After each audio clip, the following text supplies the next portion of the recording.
ನಮಸ್ಕಾರ, G Kannada news ಡಿಎನ್ಎಗೆ ಸ್ವಾಗತ. ನಾನು ಪ್ರವೀಣ್ ಕುಂಬಾರ್. ಇವತ್ತಿನ ಜಿ ಕನ್ನಡ ನ್ಯೂಸ್ ಡಿಎನ್ಎಲ್ಲಿ 5 ಸುದ್ದಿಗಳನ್ನು ವಿಶ್ಲೇಷಣೆ ಮಾಡ್ತಾ ಹೋಗೋಣ. ಅದರ ಪೈಕಿ ಮೊದಲ ಸುದ್ದಿ, ಫೆಬ್ರವರಿ 28ನೇ ತಾರೀಕಿಗೆ ಅಮೆರಿಕ ಇರಾನ್ ಮೇಲೆ ಯುದ್ಧ ಶುರು ಮಾಡಿದ ನಂತರ ಯಾವ ಇಸ್ರೇಲ್ ಕಾರಣಕ್ಕಾಗಿ ಅಮೆರಿಕ ಇರಾನ್ ಮೇಲೆ ದಾಳಿ ಮಾಡ್ತೋ ಅದರ ಪರಿಣಾಮವನ್ನು ಇವತ್ತು ಅಮೆರಿಕ ತಿಂತಾ ಇದೆ. ಅದರಲ್ಲೂ ವಿಶೇಷವಾಗಿ ಇವತ್ತಿನ ಅಮೆರಿಕದ ಅಧ್ಯಕ್ಷ ಡೊನಾಲ್ಡ್ ಟ್ರಂಪ್ ಅದರ ಏಟನ್ನು ತಿಂತಾ ಇದ್ದಾರೆ. ಅದು ಹೆಂಗೆ, ಅವರ ಮನೋಸ್ಥಿತಿಯ ಬಗ್ಗೆ ಡೇ 1ನಿಂದಲೂ ಕೂಡ ನೀವು ಕ್ಯಾಲ್ಕುಲೇಟ್ ಮಾಡ್ಕೊಳ್ತಾ ಬನ್ನಿ. ಅವರು ಮಾತನಾಡುವಂತಹ ಶೈಲಿ, ಇರಾನ್ ವಿರುದ್ಧ ಆಕ್ರಮಣಕಾರಿಯಾಗಿ ಅವರು ಬಳಸುವಂತಹ ಪದಗಳು, ಅದಾದ ನಂತರ ಆ ಯುದ್ಧದಲ್ಲಿ ನಮಗೆ ಸೋಲಾಯಿತೋ ಅವ್ರಿಗೆ ಸೋಲಾಯಿತು ಅನ್ನುವಂತಹ ವಿಚಾರದಲ್ಲಿ ಎದುರಿಸ್ತಾ ಇರುವಂತಹ ವಿರೋಧಿ ನೀತಿ, ಇವೆಲ್ಲವೂ ಕೂಡ ಡೊನಾಲ್ಡ್ ಟ್ರಂಪ್ ಅವರಿಗೆ ದೊಡ್ಡ ಮಟ್ಟದ ಹಿನ್ನಡೆಯನ್ನು ಇರಾನ್ ವಿಚಾರದಲ್ಲಿ ಮಾಡ್ತಾ ಇದ್ದಾರೆ. ಇದರ ಜೊತೆಗೆ ಅಮೆರಿಕ ಅಧ್ಯಕ್ಷ ಡೊನಾಲ್ಡ್ ಟ್ರಂಪ್ಗೆ ಒಂದು ಅಮೆರಿಕದ ಹಿತಾಸಕ್ತಿ, ಇಸ್ರೇಲ್ನ ಹಿತಾಸಕ್ತಿ, ಮಧ್ಯಪ್ರಾಚ್ಯಗಳ ರಾಷ್ಟ್ರಗಳ ಹಿತಾಸಕ್ತಿಯ ಭಾಗವಾಗಿ ಮತ್ತೊಂದು ಹಿತಾಸಕ್ತಿ, ವೈಯಕ್ತಿಕ ಬದುಕು ಕೂಡ ಇದೆ. ಇರಾನ್ ಯುದ್ಧದ ಕಾರಣಕ್ಕಾಗಿ ಟ್ರಂಪ್ ವಿರುದ್ಧ ಪ್ರತಿಭಟನೆಗಳಾಯಿತು. ಅಲ್ಲಿಯ ರಿಪಬ್ಲಿಕನ್ ಮತ್ತು ಡೆಮಾಕ್ರೆಟಿಕ್ ಪಾರ್ಟಿಗಳು ಎಲ್ಲ ಒಂದಾಗಿ ಸ್ವತಃ ಡೊನಾಲ್ಡ್ ಟ್ರಂಪ್ ಅವರ ವಿರುದ್ಧ ಮತ ಚಲಾವಣೆ ಆಯಿತು, ಎಲ್ಲವೂ ಕೂಡ ಆಯಿತು. ಆದರೆ ಇದೀಗ ವೈಯಕ್ತಿಕ ಜೀವನದ ಬಗ್ಗೆಯೂ ಕೂಡ ಪ್ರಶ್ನೆ ಬಂದಿದೆ. ಇದರರ್ಥ ಯುದ್ಧ ಶುರು ಮಾಡಿದ ಮೊದಲ ದಿನದಿಂದಲೂ ಕೂಡ ಟ್ರಂಪ್ ನಿದ್ದೆನೇ ಮಾಡಿಲ್ವ ಅನ್ನುವಂತಹ ಪ್ರಶ್ನೆ ಎಲ್ಲ ಬೆಳವಣಿಗೆಗಳನ್ನು ನೋಡಿದಾಗ ಆಗುತ್ತೆ. ಹಾಗಾದರೆ ಏನಾಯಿತು ವೈಯಕ್ತಿಕ ಬದುಕಿನಲ್ಲಿ? ಅಂತಹ ಕಟ್ಟುಪಾಡುಗಳು ಏನಾದರೂ ಟ್ರಂಪ್ ಅವರಿಗೆ ಎದುರಾಗ್ಬಿಡುತ್ತಾ? ಯಾವ ಆಶ್ಚರ್ಯಕರ ಹೇಳಿಕೆ ಹೊರಗೆ ಬಂದಿದೆ? ಇದೇ ಮೊದಲ ಸುದ್ದಿ, ಡೊನಾಲ್ಡ್ ಟ್ರಂಪ್ ಹೇಳಿಕೆ ಮತ್ತು ಅವನ ಪುತ್ರನ ಮದುವೆ.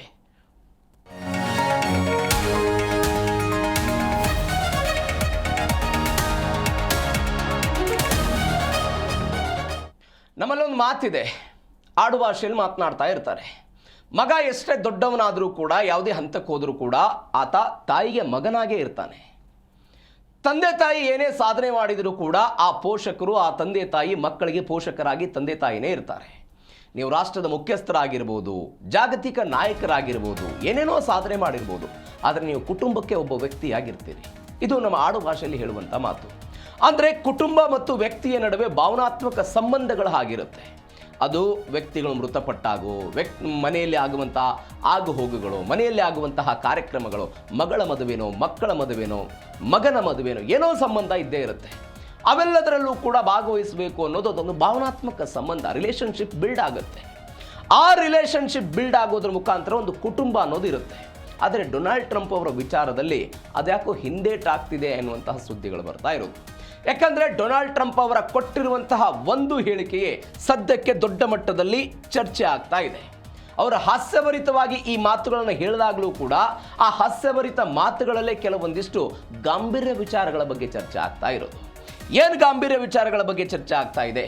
ಒಬ್ಬ ರಾಜಕೀಯ ನಾಯಕರಾಗಿದ್ದಾರೆ, 2ನೇ ಬಾರಿಗೆ ಅಮೆರಿಕದ ಅಧ್ಯಕ್ಷರಾಗಿದ್ದಾರೆ, ಎಲ್ಲವೂ ಓಕೆ. ಆದರೆ ವೈಯಕ್ತಿಕ ಜೀವನ ಅಂತೂ ಬಂದಾಗ ಏನಾಗುತ್ತೆ ಅನ್ನುವಂತಹ ಪ್ರಶ್ನೆ. ಇದೇ ಸುದ್ದಿ. ಹಾಗಾದರೆ ಏನೇನಾಗ್ತಾ ಇದೆ? ಟ್ರಂಪ್ಗೆ ಇದೆಂತಹ ಪರಿಸ್ಥಿತಿ ಏನು ಎತ್ತ ಡೀಟೇಲ್ಸ್ ನೋಡ್ತಾ ಹೋಗೋಣ. ಇರಾನ್ ಯುದ್ಧದ ನಡುವೆ ಟ್ರಂಪ್ಗೆ ಒಂದು ವೈಯಕ್ತಿಕ ಗೊಂದಲ ಶುರುವಾಗಿದೆ. ಏನು ವೈಯಕ್ತಿಕ ಗೊಂದಲ? ಸ್ವಂತ ಮಗನ ಮದುವೆಗೆ ಹೋಗಬೇಕಾದರೂ ಕೂಡ, ಅಂದರೆ ಡೊನಾಲ್ಡ್ ಟ್ರಂಪ್ ಅವರ ಮಗನ ಮದುವೆಗೆ ಹೋಗಬೇಕಾದರೂ ಕೂಡ ಆಲೋಚನೆ ಮಾಡಬೇಕಾದಂತಹ ಪರಿಸ್ಥಿತಿ ಬಂದಿದೆ. ನಾನು ಹೋದರೂ ಕೊಲ್ತಾರೆ, ಹೋಗದಿದ್ದರೂ ಕೂಡ ಕೊಲ್ತಾರೆ ಅಂತ ಡೊನಾಲ್ಡ್ ಟ್ರಂಪ್ ತಮಾಷೆ ಮಾಡಿದ್ದಾರೆ. ವಾರಾಂತ್ಯದಲ್ಲಿ ಬಹಾಮಾಸ್ ದ್ವೀಪದಲ್ಲಿ ಜೂನಿಯರ್ ಟ್ರಂಪ್ ಮದುವೆ, ಅಂದರೆ ಡೊನಾಲ್ಡ್ ಟ್ರಂಪ್ ಅವರ ಪುತ್ರ, ಸ್ವಂತ ಪುತ್ರನ ಮದುವೆಗೆ ಹೋಗೋದಕ್ಕೆ ಡೊನಾಲ್ಡ್ ಟ್ರಂಪ್ ಅವರಿಗೆ ಸಾಧ್ಯ ಆಗ್ತಾ ಇಲ್ಲಂತೆ. ಏನು ಹೇಳಿದರು ಡೊನಾಲ್ಡ್ ಟ್ರಂಪ್? ನಾನು ಮದುವೆಗೆ ಬರಬೇಕು ಅಂತ ಮಗ ಬಯಸ್ತಾನೆ, ಆದರೆ ಸದ್ಯದ ಪರಿಸ್ಥಿತಿ ನನಗೆ ಸರಿಯಾದ ಸಮಯ ಅಲ್ಲ. ನನಗೆ ಇರಾನ್ ಯುದ್ಧ ಮತ್ತು ಬೇರೆ ಜಾಗತಿಕ ಜವಾಬ್ದಾರಿಗಳಿದೆ. ಇವುಗಳ ನಾನು ಹೇಗೆ ನಿರ್ಧಾರ ತೆಗೆದುಕೊಂಡರೂ ಕೂಡ ನನಗೆ ಗೆಲುವಿಲ್ಲ. ಒಂದು ವೇಳೆ ನಾನು ಮದುವೆಗೆ ಹೋದರೆ ಅವರು ನನ್ನನ್ನು ಕೊಲ್ತಾರೆ, ಹೋಗದಿದ್ದರೂ ಕೂಡ ನನ್ನನ್ನು ಕೊಲ್ತಾರೆ ಅಂತ ಡೊನಾಲ್ಡ್ ಟ್ರಂಪ್ ಮಾತನಾಡಿದ್ದಾರೆ. ಕೊಲ್ತಾರೆ, ಇದರ ಅರ್ಥ ಏನು ಅಂತ ಹೇಳಿದರೆ, ಮಾಧ್ಯಮಗಳು, ಅಮೆರಿಕದ ರಾಜಕೀಯ ಪಕ್ಷಗಳ ನೇತಾರರು ಅಥವಾ ಎಕ್ಸ್ ಆರ್ಮಿ ಮ್ಯಾನ್ಗಳು, ಅಮೆರಿಕದ ನಾಗರಿಕರು, ಇವರೆಲ್ಲರೂ ಕೂಡ ನನ್ನನ್ನು ಟೀಕೆ ಮಾಡಿ ಮಾಡಿ ಮಾಡಿ ಸಾಯಿಸ್ತಾರೆ ಅಂತ ಡೊನಾಲ್ಡ್ ಟ್ರಂಪ್ ಅವರ ಮಾತಿನ ಅರ್ಥ. ಯಾವ ಕಾರಣಕ್ಕಾಗಿ, ಯಾಕೆ ಡೊನಾಲ್ಡ್ ಟ್ರಂಪ್ ಅವರು ಈ ರೀತಿಯಾಗಿ ಹೇಳೋದಕ್ಕೆ ಕಾರಣ ಆಯಿತು? ಒಂದು, ಡೊನಾಲ್ಡ್ ಟ್ರಂಪ್ ಅನೇಕ ಬಾರಿ ಗಾಲ್ಫ್ ಆಡೋದಕ್ಕೆ ಬೇರೆ ಬೇರೆ ದೇಶಗಳಿಗೆ ರೆಸಾರ್ಟ್ಗಳಿಗೆ ಹೋಗ್ತಾ ಇದ್ರಂತೆ ಗಾಲ್ಫ್ ಆಡೋದಕ್ಕೆ ಯುದ್ಧದ ಸಮಯದಲ್ಲಿ. ಅದಕ್ಕೆ ಅಮೆರಿಕಾದವರು ಹೇಳ್ತಾರೆ, ಒಬ್ಬ ಜವಾಬ್ದಾರಿಯುತ ದೇಶದ ಅಧ್ಯಕ್ಷರಾಗಿದ್ದುಕೊಂಡು ಡೊನಾಲ್ಡ್ ಟ್ರಂಪ್ ಯುದ್ಧದ ಸಮಯದಲ್ಲೂ ಕೂಡ ಗಾಲ್ಫ್ ಆಡೋದಕ್ಕೆ ಹೋಗ್ತಾರೆ, ಅದಕ್ಕೆ ನಾವು ಕಟ್ಟಿರುವಂಥ ತೆರಿಗೆ ಹಣ ವ್ಯಯ ಆಗಿಬಿಡುತ್ತೆ, ತೆರಿಗೆ ಹಣ ವ್ಯಯ ಆಗುತ್ತೆ, ಯಾವ ಕಾರಣಕ್ಕಾಗಿ ಇವರು ಹೋಗ್ತಾರೆ, ಈ ಪ್ರಶ್ನೆಯನ್ನು ಅವರು ಇಡ್ತಾ ಇದ್ರು. ಒನ್ಸ್ ಅಗೇನ್ ಇದ್ರ ಬಗ್ಗೆ ಅವರು ಮಾತನಾಡಬಹುದು ಎನ್ನುವಂಥ ವಿಚಾರ. ಎರಡನೇ ಪ್ರಮುಖವಾಗಿ ಅವರು ಹೇಳ್ತಾ ಇರೋದು, ಈಗಾಗಲೇ ಇರಾನ್ ವಿರುದ್ಧ ಯುದ್ಧವನ್ನು ಶುರು ಮಾಡಿದ್ದಕ್ಕಾಗಿ ಇರಾನ್ ಇವರನ್ನು ಹತ್ಯೆ ಮಾಡೋದವರಿಗೆ ನಾವು ಇನಾಮು ಕೊಡ್ತೀವಿ ಅಂತ ಹೇಳಿದೆ. ಯಾವುದಾದ್ರೂ ಒಂದು ಸಂಸ್ಥೆ ಆಗಿರ್ಬೋದು, ಒಬ್ಬ ವ್ಯಕ್ತಿ ಆಗಿರ್ಬೋದು, ಯಾವುದಾದ್ರೂ ವ್ಯಕ್ತಿ ಡೊನಾಲ್ಡ್ ಟ್ರಂಪ್ ಅವರನ್ನು ಮುಗಿಸಬೇಕು, ಹತ ಮಾಡಬೇಕು ಅಂತ ಇರಾನ್ ಈಗಾಗಲೇ ಬಹುಮಾನವನ್ನು ಘೋಷಣೆ ಮಾಡಿದೆ. ಆ ನಿಟ್ಟಿನಲ್ಲಿ ಅವರ ವಿರುದ್ಧ ಕಾರ್ಯಾಚರಣೆ ಆಗಬಹುದು ಎನ್ನುವಂಥ ಒಂದು ಭಯ ಇದೆ. ಒಂದು. ಎರಡನೆಯದ್ದು ಅಮೆರಿಕ ಅಧ್ಯಕ್ಷೀಯ ಚುನಾವಣೆಯ ಸಮಯದಲ್ಲಿ ಮತ್ತು ಇತ್ತೀಚೆಗೆ ನಡೆದಂಥ ಒಂದು ಕಾರ್ಯಕ್ರಮದಲ್ಲಿ ಏಕಾಏಕಿಯಾಗಿ ಡೊನಾಲ್ಡ್ ಟ್ರಂಪ್ ಅವರ ಮೇಲೆ ರೇಗಿ ಹೋಗುವಂತಹ ಪ್ರಯತ್ನ, ಅವರನ್ನು ಹತ್ಯೆ ಮಾಡೋದಕ್ಕೆ ಪ್ರಯತ್ನ ಪಟ್ಟಿರುವಂತಹ ಐತಿಹಾಸಿಕ ಘಟನೆಗಳು ಡೊನಾಲ್ಡ್ ಟ್ರಂಪ್ ಅವರ ವಿಚಾರದಲ್ಲಿದೆ. ಹೀಗಾಗಿ ಭದ್ರತಾ ದೃಷ್ಟಿಯಿಂದಲೂ ಕೂಡ ನಾನು ಹೋಗಬೇಕೋ ಬೇಡೋ ಅನ್ನುವಂಥ ಆಲೋಚನೆ ಅವರದಿದೆ. ಎರಡನೇ ಕಾರಣ ಏನು ಅಂತ ಹೇಳಿದರೆ, ಒಂದು ವೇಳೆ ನಾನು ಮದುವೆಗೆ ಹೋಗದೇ ಇದ್ದರೆ ಕುಟುಂಬ ನನ್ನ ವಿರುದ್ಧ ಸಿಟ್ಟಾಗ್ಬಿಡುತ್ತೆ. ಸ್ವಂತ ಮಗನ ಮದುವೆಗೆ ಹೋಗದಂತ ಅಧ್ಯಕ್ಷೀಯ ವ್ಯಕ್ತಿ, ಭಾವನಾತ್ಮಕ ಸಂಬಂಧಗಳೇ ಈ ವ್ಯಕ್ತಿಯ ಬಳಿ ಇಲ್ಲ ಅಂತ ಆ ವಿಚಾರದಲ್ಲೂ ಕೂಡ ನನ್ನನ್ನು ಸಾಯಿಸುವ ಪ್ರಯತ್ನಗಳಾಗ್ಬಿಡುತ್ತೆ. ಸಾಯಿಸುವುದರ ಅರ್ಥ ಏನು? ಅವ್ರು ಹೇಳ್ತಾ ಇರೋದು ನನ್ನನ್ನು ಟೀಕೆ ಮಾಡ್ತಾರೆ ಅಂತ. ಭದ್ರತೆ ಮತ್ತು ಕೌಟುಂಬಿಕ ವಿಚಾರದಲ್ಲಿ ಅವರು ಈ ರೀತಿಯಾಗಿ ಮಾತನಾಡಿದ್ದಾರೆ. ಹಾಗಾದ್ರೆ ಟ್ರಂಪ್ಗೆ ಗೆಲ್ಲಲಾಗದ ಧರ್ಮ ಸಂಕಟ ಒಂದಿದೆ. ಏನ್ ಧರ್ಮ ಸಂಕಟ? ರಾಜಕೀಯ ಪರಿಸ್ಥಿತಿ, ಇರಾನ್ ಜೊತೆ ನಡೀತಾ ಇರುವಂತಹ ಮಾತುಕತೆಗಳು ಅಡ್ಡಿಯಾಗ್ತಾ ಇರೋದು, ಮದುವೆಗೆ ಹೋದರೂ ಕೂಡ ಟೀಕೆ, ಹೋಗದಿದ್ರೂ ಕೂಡ ಟೀಕೆ ಆಗುವಂತಹ ಸಾಧ್ಯತೆಗಳು.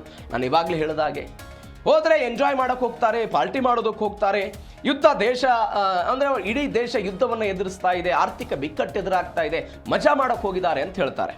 ಆ ಟೀಕೆಯನ್ನು ಕೂಡ ಎದುರಿಸಬೇಕು ಎನ್ನುವಂಥ ಹಾಸ್ಯ, ಮಾಧ್ಯಮ ಟೀಕೆ, ಕೌಟುಂಬಿಕ ಒತ್ತಡದ ನಡುವೆ ಅದು ಕಷ್ಟ ಅಂತ ಅವರು ಹೇಳ್ತಾ ಇರುವಂಥದ್ದು. ಕಷ್ಟ ಆಗಿಬಿಡುತ್ತೆ. ಮಾಧ್ಯಮಗಳು ನಮ್ಮನ್ನು ಟೀಕೆ ಮಾಡ್ತವೆ, ವಿರೋಧ ಪಕ್ಷಗಳು ನಮ್ಮನ್ನು ಟೀಕೆ ಮಾಡ್ತವೆ, ಪಾರ್ಟಿ ಮಾಡ್ತಾರೆ, ಮಜಾ ಮಾಡೋಕೆ ಹೋಗ್ತಾರೆ ಅಂತ. ಒಂದು ವೇಳೆ ಮದುವೆಗೆ ಹೋಗುವುದೇ ಇದ್ದರೆ ಕುರೂರಿ ಅಂತ ಹೇಳ್ತಾರೆ. ಕೌಟುಂಬಿಕ ಸಂಬಂಧದ ಮೌಲ್ಯವೇ ಇಲ್ಲದಂಥ ಸ್ವಾರ್ಥಿ ಅಂತೆಲ್ಲ ಮಾತುಕತೆಗಳು ಬಂದುಬಿಡುತ್ತೆ ಅಂತ ಅವ್ರು ಹೇಳ್ತಾ ಇರೋದು. ಡೊನಾಲ್ಡ್ ಟ್ರಂಪ್ ಅವರ ಮೊದಲ ಪತ್ನಿ ಇವಾನಾ ಟ್ರಂಪ್ ಅವರ ಮಗ ಇವರು ನೋಡಿ, ಮೊದಲು ಈ ಮದುವೆನ ವೈಟ್ ಹೌಸ್ನಲ್ಲಿ ಮಾಡಬೇಕು ಅಂತ ಆಲೋಚನೆ ಮಾಡಿದ್ರಂತೆ, ವೈಟ್ ಹೌಸ್ನಲ್ಲಿ ಮಾಡಬೇಕು ಅಂತ. ಆದರೆ ವೈಟ್ ಹೌಸಲ್ಲಿ ಮದುವೆ ಆಗೋದು ಕೊನೆ ಕ್ಷಣದಲ್ಲೆಲ್ಲವೂ ಕೂಡ ನಿರ್ಧಾರ ಏರುಪೇರಾಗಿ ಬಹಾಮಾಸ್ನ ಖಾಸಗಿ ದ್ವೀಪಕ್ಕೆ ಇದನ್ನೆಲ್ಲ ತೆಗೆದುಕೊಂಡು ಹೋಗೋ ಪ್ರಯತ್ನವನ್ನು ಮಾಡಿದ್ದಾರೆ. ಇದು ಅಲ್ಲಿಗೆ ಶಿಫ್ಟ್ ಆಗಿದ್ದರ ಪರಿಣಾಮವಾಗಿ ಒಂದು ಕಡೆ ಇರಾನ್ನ ಜೊತೆಗೆ ಇದೀಗ ಕದನ ವಿರಾಮದ ಬಗ್ಗೆ ಅವರೆಲ್ಲ ಮಾತನಾಡೋ ಪ್ರಯತ್ನವನ್ನು ಮಾಡ್ತಿದ್ದಾರೆ. ಇನ್ನೇನು ಮತ್ತೆ ಬೇರೊಂದು ಮಾದರಿಯಲ್ಲಿ ದಾಳಿ ಮಾಡಬೇಕು ಅನ್ನುವಂತಹ ಪ್ರಯತ್ನಗಳ ಭಾಗವಾಗಿ ಚರ್ಚೆಗಳನ್ನು ಮಾಡ್ತಾ ಇದ್ದಾರೆ. ಮತ್ತೊಂದು ಕಡೆ 3 ಮಧ್ಯಪ್ರಾಚ್ಯದ ದೇಶಗಳು ಮನವಿ ಮಾಡಿದ್ದರ ಕಾರಣಕ್ಕಾಗಿ ಯುದ್ಧದ ಬಗ್ಗೆ ಕದನ ವಿರಾಮ ಹೇರಿದ್ದೀನಿ ಅಂತ ಡೊನಾಲ್ಡ್ ಟ್ರಂಪ್ ಹೇಳ್ತಾ ಇದ್ದಾರೆ. ಈ ಸಮಯದಲ್ಲಿ ಏನಾದರೂ ತಮ್ಮ ಪುತ್ರನ ಮದುವೆಗೆ ಏನಾದರೂ ಹೋಗ್ಬಿಟ್ರೆ ಈ ವಿಚಾರದಲ್ಲಿ ನನಗೆ ಹಿನ್ನಡೆ ಆಗ್ಬೋದು. ಒಂದು ದೇಶದ ವಿಚಾರದಲ್ಲಿ ಜನರ ಟೀಕೆ ಟಿಪ್ಪಣಿಗಳನ್ನು ಎದುರಿಸಬೇಕು ಅಂತ ಅವ್ರು ಹೇಳ್ತಾ ಇರೋದು. ನೀವು ನೋಡಿ, ಈ ಯುದ್ಧ ಶುರುವಾದ ಮೊದಲ ದಿನದಿಂದಲೂ ಕೂಡ ಸ್ವತಃ ಅಮೆರಿಕಾದ ಒಳಗೆ ಪ್ರತಿಭಟನೆಗಳಾಯಿತು. ಯಾವುದೇ ಕಾರಣಕ್ಕೂ ಈ ಯುದ್ಧವನ್ನು ಮಾಡಬಾರ್ದಿತ್ತು, ಇಸ್ರೇಲ್ನ ಕಾರಣಕ್ಕಾಗಿ ಅಂತ ಅಲ್ಲಿಯ ಜನ ಬೀದಿಗಿಳಿದು ಪ್ರತಿಭಟನೆ ಮಾಡೋ ಪ್ರಯತ್ನವನ್ನು ಮಾಡಿದ್ರು. ಒಂದು ವೇಳೆ ಮಗನ ಮದುವೆಯ ವಿಚಾರವನ್ನು ಇಟ್ಟುಕೊಂಡು ಡೊನಾಲ್ಡ್ ಟ್ರಂಪ್ ಎಂಜಾಯ್ ಮಾಡೋ ಪ್ರಯತ್ನವನ್ನು ಮಾಡಿದರೆ ಏನಾಗುತ್ತೆ? ಎಂಜಾಯ್ ಮಾಡೋ ಪ್ರಯತ್ನಗಳನ್ನು ಮಾಡಿದರೆ ಏನಾಗುತ್ತೆ? ಇದು ಸದ್ಯಕ್ಕೆ ಡೊನಾಲ್ಡ್ ಟ್ರಂಪ್ ಅವರಿಗೆ ಕಾಡ್ತಾ ಇರುವಂತಹ ಪ್ರಶ್ನೆ. ಈ ಪ್ರಶ್ನೆಗೆ ಉತ್ತರವನ್ನು ತೆಗೆದುಕೊಳ್ಳುವ ಪ್ರಯತ್ನದ ಭಾಗವಾಗಿ ಅವರು ಹಾಸ್ಯಾಸ್ಪದ ರೀತಿಯಲ್ಲಿ ಕೊಂದು ಬಿಡ್ತಾರೆ ಅನ್ನುವಂಥ ನಿಟ್ಟಿನಲ್ಲಿ ಹೇಳ್ತಾ ಇದ್ದಾರೆ. ಹೀಗಾಗಿ ಇದು ಏನಾಗುತ್ತೆ ಅನ್ನೋದೊಂದು ವಿಚಾರ. ಎರಡನೇ ವಿಚಾರ, ಇದಕ್ಕೆ ಸಂಬಂಧಪಟ್ಟಂತೆ ಆಗ್ತಾ ಇರುವಂಥ ಬೆಳವಣಿಗೆ, ಒಂದು ವೇಳೆ ಡೊನಾಲ್ಡ್ ಟ್ರಂಪ್ ಅವರ ಪುತ್ರನ ಮಗನ ಮದುವೆಗೆ ಏನಾದರೂ ಹೋದರೆ 50 ಜನ ಏನೋ ಮಾತ್ರ ಭಾಗವಹಿಸ್ತಾರಂತೆ. ಅತ್ಯಂತ ರಹಸ್ಯವಾಗಿ ಆಗ್ತಾ ಇರುವಂಥ ಮದುವೆ, ಅಲ್ಲಿ ಭದ್ರತಾ ಲೋಪ ಎದುರಾಗಬಹುದು ಎನ್ನುವಂಥ ಆಲೋಚನೆಯೂ ಕೂಡ ಅಮೆರಿಕದ ಸೇನೆಗಿದೆ ಅಂತ ಹೇಳ್ತಿದ್ದಾರೆ. ಇದು ಎಷ್ಟರ ಮಟ್ಟಿಗೆ ಸರಿ ಅನ್ನೋದು ಕೂಡ ಸದ್ಯಕ್ಕಿರುವಂತಹ ಕ್ವಶನ್. ಇದೀಗ ಬಹಾಮಾಸ್ನಲ್ಲಿ ಟ್ರಂಪ್ ಪುತ್ರನ ರಹಸ್ಯ ವಿವಾಹ ಆಗ್ತಾ ಇರೋದು, ಬಹಾಮಾಸ್ನಲ್ಲಿ ಆಗ್ತಾ ಇದೆ. ಈ ವಾರಾಂತ್ಯದಲ್ಲಿ ಬೆಟ್ಟಿನಾ ಆಂಡರ್ಸನ್ ಅವರನ್ನ ವರಿಸ್ತಾರೆ. ಟ್ರಂಪ್ನ ಹಿರಿಯ ಮಗ ಜೂನಿಯರ್ ಟ್ರಂಪ್ ಅಂತ ಇವ್ರ ಹೆಸರು. ಜೂನಿಯರ್ ಟ್ರಂಪ್ ಮಗನ ಅತ್ಯಂತ ಖುಷಿಯ ಕ್ಷಣದಲ್ಲಿ ಇರೋದಕ್ಕೆ ಟ್ರಂಪ್ ಮನಸಾರೆ ಬಯಸಿದ್ರು ಕೂಡ ಪರಿಸ್ಥಿತಿ ಅದಕ್ಕೆಲ್ಲ ತದ್ವಿರುದ್ಧವಾಗಿದೆ. ಕೇವಲ ಹತ್ತಿರದ ಒಡನಾಡಿಗಳು, ಕುಟುಂಬದವರು ಮಾತ್ರ ಭಾಗವಹಿಸುವಂತಹ ಸಂಪೂರ್ಣ ಖಾಸಗಿ ಫಂಕ್ಷನ್ ಇದು. ಅತ್ಯಂತ ಸೂಕ್ಷ್ಮವಾದ ಮಾತುಕತೆಗಳು, ಉದ್ವಿಗ್ನ ಪರಿಸ್ಥಿತಿ ಎಲ್ಲ ಇದೆ. ಮೇಕ್ ಅಮೆರಿಕಾ ಗ್ರೇಟ್ ಅಭಿಯಾನದ ರೂವಾರಿ ಯಾರು? ಇವರ ಪುತ್ರ, ಭವಿಷ್ಯದ ಅಧ್ಯಕ್ಷೀಯ ಆಕಾಂಕ್ಷಿ ಇದ್ದಾರೆ. ಹೀಗಾಗಿ ಈ ವಿಚಾರದ ಬಗ್ಗೆ ಆಗ್ತಾ ಇರುವಂಥ ಬೆಳವಣಿಗೆ, ರಹಸ್ಯ ವಿವಾಹ ಇದು. ಅಂದರೆ ಅಮೆರಿಕದ ಅಧ್ಯಕ್ಷರ ಇತಿಹಾಸವನ್ನು ನೀವು ಆಗ್ತಾ ಬಂದರೆ ಅವರ ಪುತ್ರ ಅಥವಾ ಪುತ್ರಿಯ ಮದುವೆಗೆಲ್ಲವೂ ಕೂಡ ಅಮೆರಿಕ ಅಧ್ಯಕ್ಷರ ವಾಸಸ್ಥಾನವಾಗಿರುವಂಥ ವೈಟ್ ಹೌಸ್ನಲ್ಲೇ ಆಗುತ್ತೆ. ಆದರೆ ಈಗ 48 ವರ್ಷದ ಡೊನಾಲ್ಡ್ ಟ್ರಂಪ್ ಜೂನಿಯರ್ ಮದುವೆ ಬೇರೆ ಕಡೆ ಆಗ್ತಾ ಇದೆ. ಬೆಟ್ನಿನಾ ಆಂಡರ್ಸನ್ ಫ್ಲೋರಿಡಾದ palm beach high society model ಅಂತಿವರು 2024ರಿಂದಲೂ ಕೂಡ ಡೇಟಿಂಗ್ ಇತ್ತು. 2025ರಲ್ಲಿ ಇವರೆಲ್ಲ ನಿಶ್ಚಿತಾರ್ಥವನ್ನು ಮಾಡಿಕೊಂಡಿದ್ದಾರೆ. Ivanka Trump, Lara Trump, Tiffany Trump ಇವರೆಲ್ಲ ಭಾಗವಹಿಸ್ತಿದ್ದಾರೆ ಎನ್ನುವಂಥ ಸುದ್ದಿಗಳು ಬರ್ತಾ ಇದೆ. ಈ ಸುದೀರ್ಘ ಇತಿಹಾಸ ಹೇಳಿದ್ನಲ್ಲ, ಅಮೆರಿಕ ಅಧ್ಯಕ್ಷರೆಲ್ಲರೂ ಕೂಡ ವೈಟ್ ಹೌಸ್ನಲ್ಲಿ ಮಾಡ್ತಾ ಇದ್ರು. ಒಂದು ಬಾರಿ ಇಂಥದ್ದೊಂದು ಘಟನೆ ಆಗಿದೆ ಅಮೆರಿಕಾದಲ್ಲಿ. ಯಾವಾಗ 1971ರಲ್ಲಿ ರಿಚರ್ಡ್ ನಿಕ್ಸನ್ ಅಮೆರಿಕಾದ ಅಧ್ಯಕ್ಷರಾಗಿರ್ತಾರೆ. ಆವಾಗ ಅವ್ರ ಮಗಳ ಮದುವೆ ಬಂತು.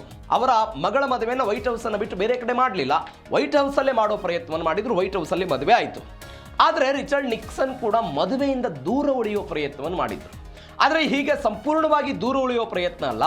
ರಿಚರ್ಡ್ ನಿಕ್ಸನ್ ಏನು ಮಾಡಿದ್ರು, 1971ರ ಆ ಸಮಯದಲ್ಲಿ ತಮ್ಮ ಮಗಳನ್ನ ಮತ್ತೊಬ್ಬರಿಗೆ ದಾರೆ ಎರೆದು ಕೊಡೋದು ಅಂತ ನಾವೇನು ಕರಿತೀವಿ, ಅಂದರೆ ಗಂಡನಿಗೆ ಮದುವೆ ಮಾಡೋ ವಿಚಾರದಲ್ಲಿ ಆ ಸಾಂಪ್ರದಾಯಿಕ ವಿಧಿವಿಧಾನಗಳೇನಿರುತ್ತಲ್ಲ, ಆ ಸಾಂಪ್ರದಾಯಿಕವಾಗಿ ಒಬ್ಬ ತಂದೆ ಮದುವೆಯ ವಿಚಾರದಲ್ಲಿ ಏನೆಲ್ಲ ಮಾಡಬೇಕಾಗಿತ್ತು ಅಷ್ಟು ಮಾತ್ರ ಮಾಡಿ ಆ ಜಾಗದಿಂದ ಅವರು ತೆರಳು ಬಿಟ್ಟಿದ್ರು.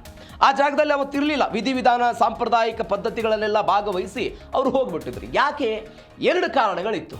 ಒಂದು, ಅಮೆರಿಕಾದಲ್ಲಿ ರಾಜಕೀಯ ಬಿಕ್ಕಟ್ಟು ಶುರುವಾಗಿತ್ತು. ಮಾಧ್ಯಮಗಳು ಇದರ ಬಗ್ಗೆ ದೊಡ್ಡ ಮಟ್ಟದಲ್ಲಿ ಸುದ್ದಿ ಮಾಡಬಹುದು ಎನ್ನುವಂಥ ಆತಂಕ ರಿಚರ್ಡ್ ನಿಕ್ಸನ್ ಅವರಿಗಿತ್ತಂತೆ. ಈ ಕಾರಣಕ್ಕಾಗಿ ಮಾಧ್ಯಮಗಳ ಕಣ್ಣಿಗೆ ಕಾಣದಂತೆ ಮದುವೆಯಲ್ಲಿ ಭಾಗವಹಿಸಿದ್ರು ರಿಚರ್ಡ್ ನಿಕ್ಸನ್. ಮತ್ತೊಂದು, ವಾಟರ್ಗೇಟ್ ಹಗರಣ ಎನ್ನುವಂಥ ಹಗರಣ ಇವರ ವಿರುದ್ಧ ದೊಡ್ಡ ಮಟ್ಟದಲ್ಲಿ ಕೇಳಿ ಬಂದಿತ್ತು. ಇದು ಕೂಡ ಮಾಧ್ಯಮದಲ್ಲಿ ದೊಡ್ಡ ಸುದ್ದಿ ಆಗ್ತಾ ಇತ್ತು.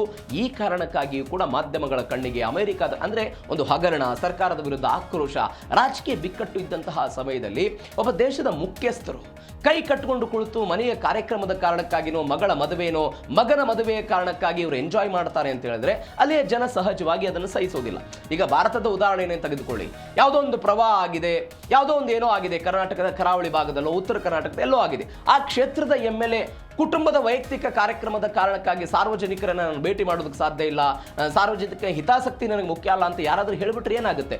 ಜನಾಕ್ರೋಶ ಮಾದರಿಯಲ್ಲಿ ಅವರ ವಿರುದ್ಧ ಒಂದು ಆಂಟಿ ಇನ್ಕಮೆನ್ಸಿ ಅನ್ನೋದು ಶುರುವಾಗುತ್ತೆ. ಇದು ಆಗಬಹುದು ಎನ್ನುವಂಥ ಆತಂಕ ಎಲ್ಲ ಜನಪ್ರತಿನಿಧಿಗಳು ಕೂಡ ಇರುತ್ತೆ. ಇದೇ ಕಾರಣವೂ ಕೂಡ ಡೊನಾಲ್ಡ್ ಟ್ರಂಪ್ ಅವರಿಗೆ ಇರಬಹುದು ಎನ್ನುವಂಥ ಲೆಕ್ಕಾಚಾರಗಳು ಸದ್ಯಕ್ಕೆ ಬರ್ತಾ ಇರುತ್ತೆ. ಮತ್ತೊಂದು ಕಡೆ ಹಾರ್ಮುಜ್ನಲ್ಲಿ ಶಾಶ್ವತ ಟೋಲ್ ಬಗ್ಗೆ ಚರ್ಚೆಗಳಾಗ್ತಾ ಇರೋದು. ಮೊದಲ ದಿನದಿಂದಲೂ ಕೂಡ ಈ ಚರ್ಚೆ ಆಗ್ತಾ ಇದೆ. ಇರಾನ್ ಆರ್ಥಿಕವಾಗಿ ಹಾಳಾಗಿ ಹೋಗ್ಬಿಟ್ಟಿದೆ, ಜರ್ಜರಿತವಾಗ್ಬಿಟ್ಟಿದೆ. ಇರಾನ್ ಪುನಶ್ಚೇತನ ಆಗಬೇಕು, ಅದಕ್ಕಾಗಿ ಹಾರ್ಮುಜ್ನಲ್ಲಿ ಆದಾಯವನ್ನು ಕಲೆಕ್ಟ್ ಮಾಡೋದು ಹೆಂಗೆ? ಅದು ಟೋಲ್ಗಳನ್ನು ವಿಧಿಸುವ ಮುಖಾಂತರ 16 ಕೋಟಿನೋ 18 ಕೋಟಿಯೋ ಒಂದು ವಾಣಿಜ್ಯ ಹಡಗಿಗೆ ಟೋಲನ್ನು ವಿಧಿಸುವ ಮುಖಾಂತರ ಆ ಹಣವನ್ನು ಇರಾನನ್ನು ಪುನರಪಿ ಕಟ್ಟುವುದಕ್ಕೆ, ಮೂಲಸೌಕರ್ಯ ಆಗಿರ್ಬೋದು, ಮಿಲಿಟರಿ ವಿಚಾರದಲ್ಲಿ ಅವರು ಅನುಭವಿಸಿದಂಥ ಹಿನ್ನಡೆ, ಕಟ್ಟಡಗಳು ಏನೆಲ್ಲವೂ ಕೂಡ ನೆಲಸಮ ಆಗಿದೆ ಅವುಗಳನ್ನು ಪುನರಪಿ ಕಟ್ಟುವುದಾಗಿರ್ಬೋದು, ಪರಮಾಣು ವಿಚಾರದಲ್ಲಿ ಮತ್ತಷ್ಟು ಸ್ವಾವಲಂಬಿ ಆಗೋದಕ್ಕೆ ಆ ಹಣವನ್ನು ಬಳಕೆ ಮಾಡೋದಾಗಿರ್ಬೋದು, ತೈಲದಲ್ಲಿ ಮತ್ತೆ ರಫ್ತನ್ನು ಹೆಚ್ಚಳ ಮಾಡಿಕೊಂಡು ಆ ರಫ್ತಿನ ಮುಖಾಂತರವೂ ಕೂಡ ಆರ್ಥಿಕವಾಗಿ ನಾವು ಬೆಳವಣಿಗೆಯನ್ನು ಸಾಧಿಸಬೇಕು ಅನ್ನೋದು ಇರಾನ್ನ ಒಟ್ಟ ಲೆಕ್ಕಾಚಾರ ಇದೆ. ಹೀಗಾಗಿ ಈ ಹಡಗುಗಳಿಗೆ ಟೋಲನ್ನು ವಿಧಿಸಬೇಕು, ಅದನ್ನು ಶಾಶ್ವತವಾಗಿ ಮಾಡಿಕೊಳ್ಬೇಕು ಅಂತ ನಾನು ಹಿಂದೆ ಅನೇಕ ಬಾರಿ ಇದನ್ನು ಹೇಳಿದ್ದೀನಿ. ಅಂತಾರಾಷ್ಟ್ರೀಯ ಕಡಲ ನಿಯಮದ ಪ್ರಕಾರ ಇದಕ್ಕೆ ಕಾನೂನಿನಲ್ಲಿ ಅವಕಾಶ ಇಲ್ಲ. ಇದಕ್ಕಾಗಿ ಒಂದು ಒಪ್ಪಂದ ಆಗಿದೆ. ಆ ಒಪ್ಪಂದದ ಪ್ರಕಾರ, ಕಡಲು ನಿಯಮದ ಪ್ರಕಾರ ಪ್ರತಿಯೊಂದು ವಾಣಿಜ್ಯ ಹಡಗಿಗೂ ಕೂಡ ಮುಕ್ತ ಸಂಚಾರಕ್ಕೆ ಅವಕಾಶವನ್ನು ಮಾಡಿಕೊಡಬೇಕು. ಭೂ ಗಡಿಯನ್ನು ಅವರು ಹಂಚಿಕೊಂಡಿದ್ದಾಗಲೂ ಕೂಡ ಯಾವುದೇ ಹಡಗಿಗೆ ಏನು ತೊಂದರೆ ಆಗದಂತೆ ನೋಡಿಕೊಳ್ಳಬಹುದಂಥ ಜವಾಬ್ದಾರಿ ಅಲ್ಲಿ ಅವರಿಗಿರುತ್ತೆ. 1982ರ ಸಮುದ್ರ ಕಾನೂನಿಗೆ ಇರಾನ್ ಸಹಿ ಹಾಕದೇ ಇರೋದು ಕೂಡ ಇದಕ್ಕೊಂದು ಪ್ಲಸ್ ಪಾಯಿಂಟ್. ಇದರ ಬಗ್ಗೆ ಅನೇಕ ಬಾರಿ ಮಾತನಾಡಿದ್ದೀವಿ. ಇರಾನ್ ಈ ಒಪ್ಪಂದಕ್ಕೆ ಸಹಿ ಹಾಕ್ಕೊಂಡಿಲ್ಲ. ಅವ್ರು ಹೇಳ್ತಾರೆ ಇರಾನ್ ಮತ್ತು ಒಮಾನ್ ಇಲ್ಲಿ ಗಡಿಯನ್ನು ಹಂಚಿಕೊಳ್ಳುತ್ತವೆ, ಅಂದರೆ ನಮ್ಮ ಭೂ ವ್ಯಾಪ್ತಿಯಲ್ಲಿ ಬರುತ್ತೆ, ಹೀಗಾಗಿ ನಾವು ಅಲ್ಲಿ ಹಣವನ್ನು ಅಂದರೆ ಟೋಲನ್ನು ವಿಧಿಸ್ತೀವಿ, ಆ ಹಣದಿಂದ ನಾವು ಸೇವೆ ಕೊಡ್ತೀವಿ ಅಂತ. ಈಗ ಏನಾಗುತ್ತೆ, ಸೇವೆ ಕೊಡೋದಕ್ಕೂ ಮತ್ತು ಟೋಲ್ ವಿಧಿಸೋದಕ್ಕೆ 2 ವ್ಯತ್ಯಾಸ ಇದೆ. ಸೇವೆ ವಿಧಿಸೋದು ಅಂದ್ರೇನು? ಹಡಗುಗಳು ಸುಗಮವಾಗಿ ಸಂಚಾರ ಮಾಡೋದಕ್ಕೆ ಅವ್ರಿಗೆ ಅನುಕೂಲ ಮಾಡಿಕೊಳ್ಳೋದು, ಆ ಹಾರ್ಮುಜ್ ಜಲಸಂಧಿಯಲ್ಲಿ ಪರಿಸರ ಮಾಲಿನ್ಯ ಆಗದಂತೆ ನೋಡಿಕೊಳ್ಳೋದು, ಅಕಸ್ಮಾತ್ ಯಾವುದಾದ್ರೂ ಹಡಗು ದಾರಿ ತಪ್ಪಿದ್ರೆ ಅವರಿಗೆ ಮಾರ್ಗದರ್ಶನ ಮಾಡೋದು, ಯಾವುದಾದ್ರೂ ಹಡಗು ಸಮುದ್ರದಲ್ಲಿ ಏನಾದರೂ ಪತನ ಆಗ್ತಾ ಇದೆ, ಏನೋ ತಾಂತ್ರಿಕವಾಗಿ ಸಮಸ್ಯೆ ಅನುಭವಿಸ್ತಾ ಇದೆ, ಆ ಹಡಗಿಗೆ ನಾವು ಸ್ವಲ್ಪ ಸಹಾಯ ಮಾಡೋದು, ಅದರಿಂದ ಒಂದು ಸರ್ವಿಸ್ ಕೊಟ್ಟು ಹಣವನ್ನು ಪಡೆದುಕೊಳ್ಳೋದು ಬೇರೆ. ಆದರೆ ಇರಾನ್ ಮಾಡ್ತಾ ಇರೋದೇನು, ನಾವು ನೇರವಾಗಿ ಟೋಲನ್ನು ವಿಧಿಸ್ತಾ ಇದ್ದೀವಿ ಅಂತ. ಈ ಟೋಲ್ನ ವಿರುದ್ಧ ಅವರು ಏನು ಮಾಡಿದ್ದಾರೆ, ವಿಶ್ವಸಂಸ್ಥೆಗೆ ದೂರು ಕೊಡೋ ಪ್ರಯತ್ನವನ್ನು ಮಾಡಿದ್ದಾರೆ. ಅಂತಾರಾಷ್ಟ್ರೀಯ ಕಾನೂನು ಇದೇನಿದೆ, ಆ ಸಮುದ್ರದ ಕಾನೂನು ಏನಿದೆ ಅದರ ಬಗ್ಗೆಯೂ ಕೂಡ ದೂರು ಕೊಡೋ ಪ್ರಯತ್ನವನ್ನು ಮಾಡಿದ್ದಾರೆ. ಹೀಗಾಗಿ ಇತ್ತೀಚೆಗೆ ಅವರು ಒಂದೆಲ್ಲ ಸಭೆಯನ್ನು ಮಾಡಿ ಅವರೆಲ್ಲ ಹೇಳಿದ್ದಾರೆ, ಈ ಸಭೆಯ ಮುಖಾಂತರ ನಾವು ಇರಾನ್ಗೆ ಎಚ್ಚರಿಕೆ ಕೊಡ್ತಾ ಇದ್ದೀವಿ, ಯಾವುದೇ ಕಾರಣಕ್ಕೂ ಟೋಲನ್ನು ವಿಧಿಸಬಾರದು ಅಂತ. ಟೋಲ್ ವಿಧಿಸೋದಕ್ಕೆ ಅವಕಾಶ ಇಲ್ಲ, ಯಾಕಂದ್ರೆ ಮಾನವ ನಿರ್ಮಿತ ಮತ್ತು ನೈಸರ್ಗಿಕ ಎರಡಕ್ಕೂ ಕೂಡ ವ್ಯತ್ಯಾಸ ಇದೆ. ಕಾಲುವೆಗೆ ನೀವು ಟೋಲನ್ನು ವಿಧಿಸಬಹುದು, ಆದರೆ ಜಲಸಂಧಿಗಳಿಗೆ ಇಲ್ಲಿ ಟೋಲನ್ನು ವಿಧಿಸೋದಕ್ಕೆ ಸಾಧ್ಯ ಇಲ್ಲ. ಬಟ್ ಇದರ ಹೊರತಾಗಿಯೂ ಕೂಡ ಶಾಶ್ವತವಾಗಿ ಇಲ್ಲಿ ವಿಧಿಸಬೇಕು ಅಂತ ಅವರೆಲ್ಲ ಪ್ರಯತ್ನವನ್ನು ಮಾಡ್ತಿದ್ದಾರೆ. ಹೀಗಾಗಿ ಎಷ್ಟರ ಮಟ್ಟಿಗೆ ಇದು ಸಕ್ಸಸ್ ಆಗುತ್ತೆ ಅನ್ನೋದು ಸದ್ಯಕ್ಕಿರುವಂಥ ಕುತೂಹಲ. ಮತ್ತೊಂದು ಬೆಳವಣಿಗೆ ಏನು ಅಂತ ಹೇಳಿದ್ರೆ, ಶಾಶ್ವತ ಟೋಲನ್ನು ವಿಧಿಸಿದರೆ ಏನು ಪರಿಣಾಮ ಆಗುತ್ತೆ ಅನ್ನುವಂಥದ್ದು ಒಂದು ಸದ್ಯಕ್ಕಿರುವಂಥ ಕುತೂಹಲ. ಸಹಜವಾಗಿ ಈಗ ಒಂದು ಬ್ಯಾರೆಲ್ ಕಚ್ಚಾ ತೈಲನ್ನು ತರಬೇಕು ಅಂತ ಹೇಳಿದ್ರೆ 100 ರೂಪಾಯಿ ಆಗ್ತಾ ಇತ್ತು ಅಂತ ಅನ್ಕೊಳ್ಳಿ. ಆ 100 ರೂಪಾಯಿ ಖರ್ಚಿಗೆ ಟೋಲ್, ಎಕ್ಸ್ಟ್ರಾ ಟೋಲನ್ನು ಕಟ್ಟಬೇಕಾಗುತ್ತೆ. 10 ರೂಪಾಯಿ ಟೋಲ್ ಕಟ್ಟಿದ್ರೆ 110 ರೂಪಾಯಿ ಆಗುತ್ತೆ. ಸಹಜವಾಗಿ ದೇಶದಲ್ಲಿ ತೈಲ ಬೆಲೆಗಳು ಜಾಸ್ತಿ ಆಗುತ್ತೆ, ಡೀಸೆಲ್ ಬೆಲೆಗಳು ಜಾಸ್ತಿ ಆಗುತ್ತೆ, LPG, CNG ಎಲ್ಲವೂ ಕೂಡ ದರ ಏರಿಕೆ ಆಗುತ್ತೆ. ಒಂದು ವೇಳೆ ನೀವು ತೈಲ ದರ ಏರಿಕೆ ಆಗಿದ್ರೆ ಅಗತ್ಯ ವಸ್ತುಗಳ ಬೆಲೆಯೂ ಕೂಡ ದೇಶದಲ್ಲಿ ಏರಿಕೆ ಆಗುತ್ತೆ. ಅಗತ್ಯ ವಸ್ತುಗಳ ಬೆಲೆ ಏರಿಕೆ ಆಗುತ್ತೆ. ಎರಡನೇದು, ಜಾಗತಿಕವಾಗಿ ಏನು ಪರಿಣಾಮ ಆಗುತ್ತೆ ಅಂತ ಹೇಳಿದ್ರೆ, ಯಾವ್ಯಾವ ದೇಶಗಳು ಹಾರ್ಮುಜನ್ನು ಅವಲಂಬನೆ ಮಾಡಿದೆಯೋ ಆ ಹಾರ್ಮುಜ್ನ ಅವಲಂಬನೆಯನ್ನು ಕಡಿಮೆ ಮಾಡಿ ಪರ್ಯಾಯ ಮಾರ್ಗವನ್ನು ಹುಡುಕೊಳ್ಳೋದಕ್ಕೆ ಅವರು ಶುರು ಮಾಡ್ತಾರೆ. ಈಗ ಬೆಸ್ಟ್ ಎಕ್ಸಾಂಪಲ್ UAE ಮಾಡ್ತಾ ಇರುವಂಥ ಬೆಳವಣಿಗೆ. ಅವರು ಮೊದಲು ಒಪೆಕ್ನಿಂದ ಹೊರಗಡೆ ಬಂದರು, ಅದರಿಂದ ಮುಕ್ತಿಯಾಗಿ ಸ್ವತಂತ್ರರಾದರು UAE. ಎರಡನೇ ಬೆಳವಣಿಗೆ ಅವರು ಮಾಡಿದರೆ, ನಾವು ಹಾರ್ಮುಜ್ ಮೇಲೆ ಡಿಪೆಂಡೆನ್ಸಿ ಆಗೋದು ಬೇಡ, ನಮ್ಮದೇ ಆದಂಥ ಪುಜೈರಾ ಬಂದರು ಏನಿದೆ ಆ ಮುಖಾಂತರ ನಾವು ಏಷ್ಯಾದ ಬೇರೆ ಬೇರೆ ದೇಶಗಳಿಗೆ ತೈಲ ಮಾರಾಟ ಮಾಡೋಣ ಅಂತ. ಆ ಮುಖಾಂತರ ನೀವು ಟೋಲನ್ನು ವಿಧಿಸ್ತೀರಿ ಅಂತ ಹೇಳಿದಾಗ ನಿಮಗೆ ಆದಾಯ ಬರಬಹುದು ಎನ್ನುವಂಥ ನಿರೀಕ್ಷೆಗಳಿತ್ತು. ಒಂದು ವೇಳೆ ಬರುವಂತಹ ದೇಶಗಳೇ ಅದರ ಮೇಲೆ ಡಿಪೆಂಡೆನ್ಸಿ ಆಗದೆ ಹೋದ್ರೆ ಏನಾಗುತ್ತೆ ಅನ್ನುವಂಥದ್ದು ಸದ್ಯಕ್ಕಿರುವಂಥ ಕುತೂಹಲ. ನೀವು ನೋಡಿ, ಪ್ರತಿದಿನ 138ರಿಂದ 140 ಹಡಗುಗಳು ಹೋಗ್ತಾ ಇತ್ತು ಯುದ್ಧ ಶುರುವಾಗೋದಕ್ಕಿಂತ ಮೊದಲು. ಇದೀಗ 9ರಿಂದ 11 ಹಡಗುಗಳಿಗೆ ಮಾತ್ರ ಅದು ಇಳಿಕೆ ಆಗಿದೆ. 6 ಮಿಲಿಯನ್ ಬ್ಯಾರಲ್ ಕೂಡ ಸದ್ಯಕ್ಕೆ ಕುಸಿತ ಕಂಡಿರೋದು ಎಲ್ಲಿ ಅಂತ ಹೇಳಿದ್ರೆ, ಇದೇ ಇರಾನ್ನ ಹಾರ್ಮುಜ್ ಜಲಸಂಧಿಯಲ್ಲಿ. ಹೀಗಾಗಿ ದೊಡ್ಡ ಮಟ್ಟದಲ್ಲಿ ಹೊಡೆತ ಆಗಬಹುದು, ಇರಾನ್ ಆರ್ಥಿಕವಾಗಿ ನಾವು ಬಲಿಷ್ಠ ಆಗಬಹುದು ಎನ್ನುವಂಥ ಲೆಕ್ಕಾಚಾರದ ಭಾಗವಾಗಿ ಇಂಥದ್ದೊಂದು ಐಡಿಯಾವನ್ನು ಹುಡುಕೊಳ್ತಾ ಇದ್ರೆ, ಎರಡನೇ ಭಾಗವಾಗಿ ಅವರು ಆರ್ಥಿಕವಾಗಿ ಇದನ್ನು ಕಳೆದುಕೊಳ್ಳಬಹುದು ಎನ್ನುವಂಥ ಆಲೋಚನೆಯೂ ಕೂಡ ಆಗ್ತಾ ಇದೆ. ಹೀಗಾಗಿ ಈ ವಿಚಾರದಲ್ಲಿ ಏನಾಗುತ್ತೆ ಅನ್ನೋದನ್ನ ನಾವು ಕಾದು ನೋಡೋಣ. ಇದು ಜೀ ಕನ್ನಡ ನ್ಯೂಸ್ DNA ಮೊದಲ ಸುದ್ದಿ. ಇನ್ನು ಎರಡನೆಯ ಸುದ್ದಿ ಪಾಕಿಸ್ತಾನಕ್ಕೆ ಸಂಬಂಧಪಟ್ಟಂತ ಸುದ್ದಿ. ಪಾಕಿಸ್ತಾನದ ಬಗ್ಗೆ ಅನೇಕ ಬಾರಿ ಮಾತನಾಡಿದ್ದೀವಿ. ಪಾಕಿಸ್ತಾನ ಆರ್ಥಿಕವಾಗಿ ಜರ್ಜರಿತ ಆಗಿದೆ. ಪಾಕಿಸ್ತಾನದಲ್ಲಿ ಒಂದು ತುತ್ತು ಅನ್ನ ಸಿಗೋದಕ್ಕೂ ಕೂಡ ಹಿನ್ನಡೆಗಳಾಗ್ತಾ ಇದೆ. ಎಲ್ಲೋ ಸಕ್ಕರೆ ಕೊಡ್ತಾ ಇದ್ದಾರೆ, ಎಲ್ಲೋ ಗೋಧಿ ಕೊಡ್ತಾ ಇದ್ದಾರೆ ಅಂತ ಹೇಳಿದ್ರೆ ದಿನಗಟ್ಟಲೆ ಕ್ಯೂ ಹಚ್ಚಿ ಅಲ್ಲಿಯ ಜನ ಅದನ್ನು ತೆಗೆದುಕೊಂಡು ಬರ್ತಾ ಇದ್ದಾರೆ. ಯಾಕಂದ್ರೆ ಪರಿಸ್ಥಿತಿಗಳು ಹಾಗಿದೆ. ನೀವು ಸ್ವತಃ ಪಾಕಿಸ್ತಾನದ ಅಧ್ಯಕ್ಷ ಶಹಬಾಜ್ ಶರೀಫ್ ಪಾಕಿಸ್ತಾನದ ಸಂಸತ್ನಲ್ಲಿ ನಿಂತ್ಕೊಂಡು ಹೇಳಿದ್ರು, ನಾನು ಒಂದು ವೇಳೆ ಬೇರೆ ದೇಶಗಳಿಗೆ ಹೋದ್ರೆ ಅವರು ಸಾಲ ಕೇಳೋದಕ್ಕೆ ಬಂದೀನಿ ಅಂತ ಅನ್ಕೊಂಡ್ಬಿಡ್ತಾರೆ, ನಾಚಿಕೆ ಆಗ್ಬಿಡುತ್ತೆ. ನಾಚಿಕೆ ಬಿಟ್ಟು ಇವತ್ತು ನಾವು ಬೇರೆ ದೇಶಕ್ಕೆ ಹೋಗ್ತಾ ಇದ್ದೀವಿ, ಬಿಕಾಸ್ ನಾವು ಬದುಕಬೇಕಾದಂಥ ಅನಿವಾರ್ಯತೆ ಇದೆ ಅಂತ ಶಹಬಾಜ್ ಶರೀಫ್ ಅವರು ಕೊಟ್ಟಂತ ಹೇಳಿಕೆ ಇದು. ಯಾವ ಒಬ್ಬ ದೇಶದ ಪ್ರಧಾನಿ ಅಥವಾ ಅಧ್ಯಕ್ಷರು ಈ ರೀತಿಯಾಗಿ ಅವರದ್ದೇ ದೇಶದ ಸಂಸತ್ನಲ್ಲಿ ನಿಂತ್ಕೊಂಡು ಈ ರೀತಿಯಾಗಿ ಮಾತನಾಡಿದ್ದಂಥ ಉದಾಹರಣೆ ಇಲ್ಲ. ಇಂಥ ಹೀನಾಯ ಪರಿಸ್ಥಿತಿಯಲ್ಲಿ ಪಾಕಿಸ್ತಾನ ಇದ್ದಾಗಲೂ ಕೂಡ ಅವರು ಭಾರತದ ವಿರುದ್ಧ ಮಾತನಾಡ್ತಾ ಇರೋದನ್ನು ನಿಲ್ಲಿಸ್ತಾ ಇಲ್ಲ. ಈ ಮೈಂಡ್ ಸೆಟ್ ಏನಿದೆ, ಆರ್ಥಿಕವಾಗಿ ಜರ್ಜರಿತವಾಗಿರುವಂತಹ ಮೈಂಡ್ ಸೆಟ್ ಏನಿದೆ, ಅದನ್ನ ಜಮ್ಮು ಕಾಶ್ಮೀರನೋ ಅಥವಾ ಭಾರತ ವಿರೋಧಿನೋ ಅಂತ ಜನರನ್ನ ಕನ್ವರ್ಟ್ ಮಾಡೋ ಪ್ರಯತ್ನ ಮಾಡ್ತಾ ಇದ್ದಾರೆ.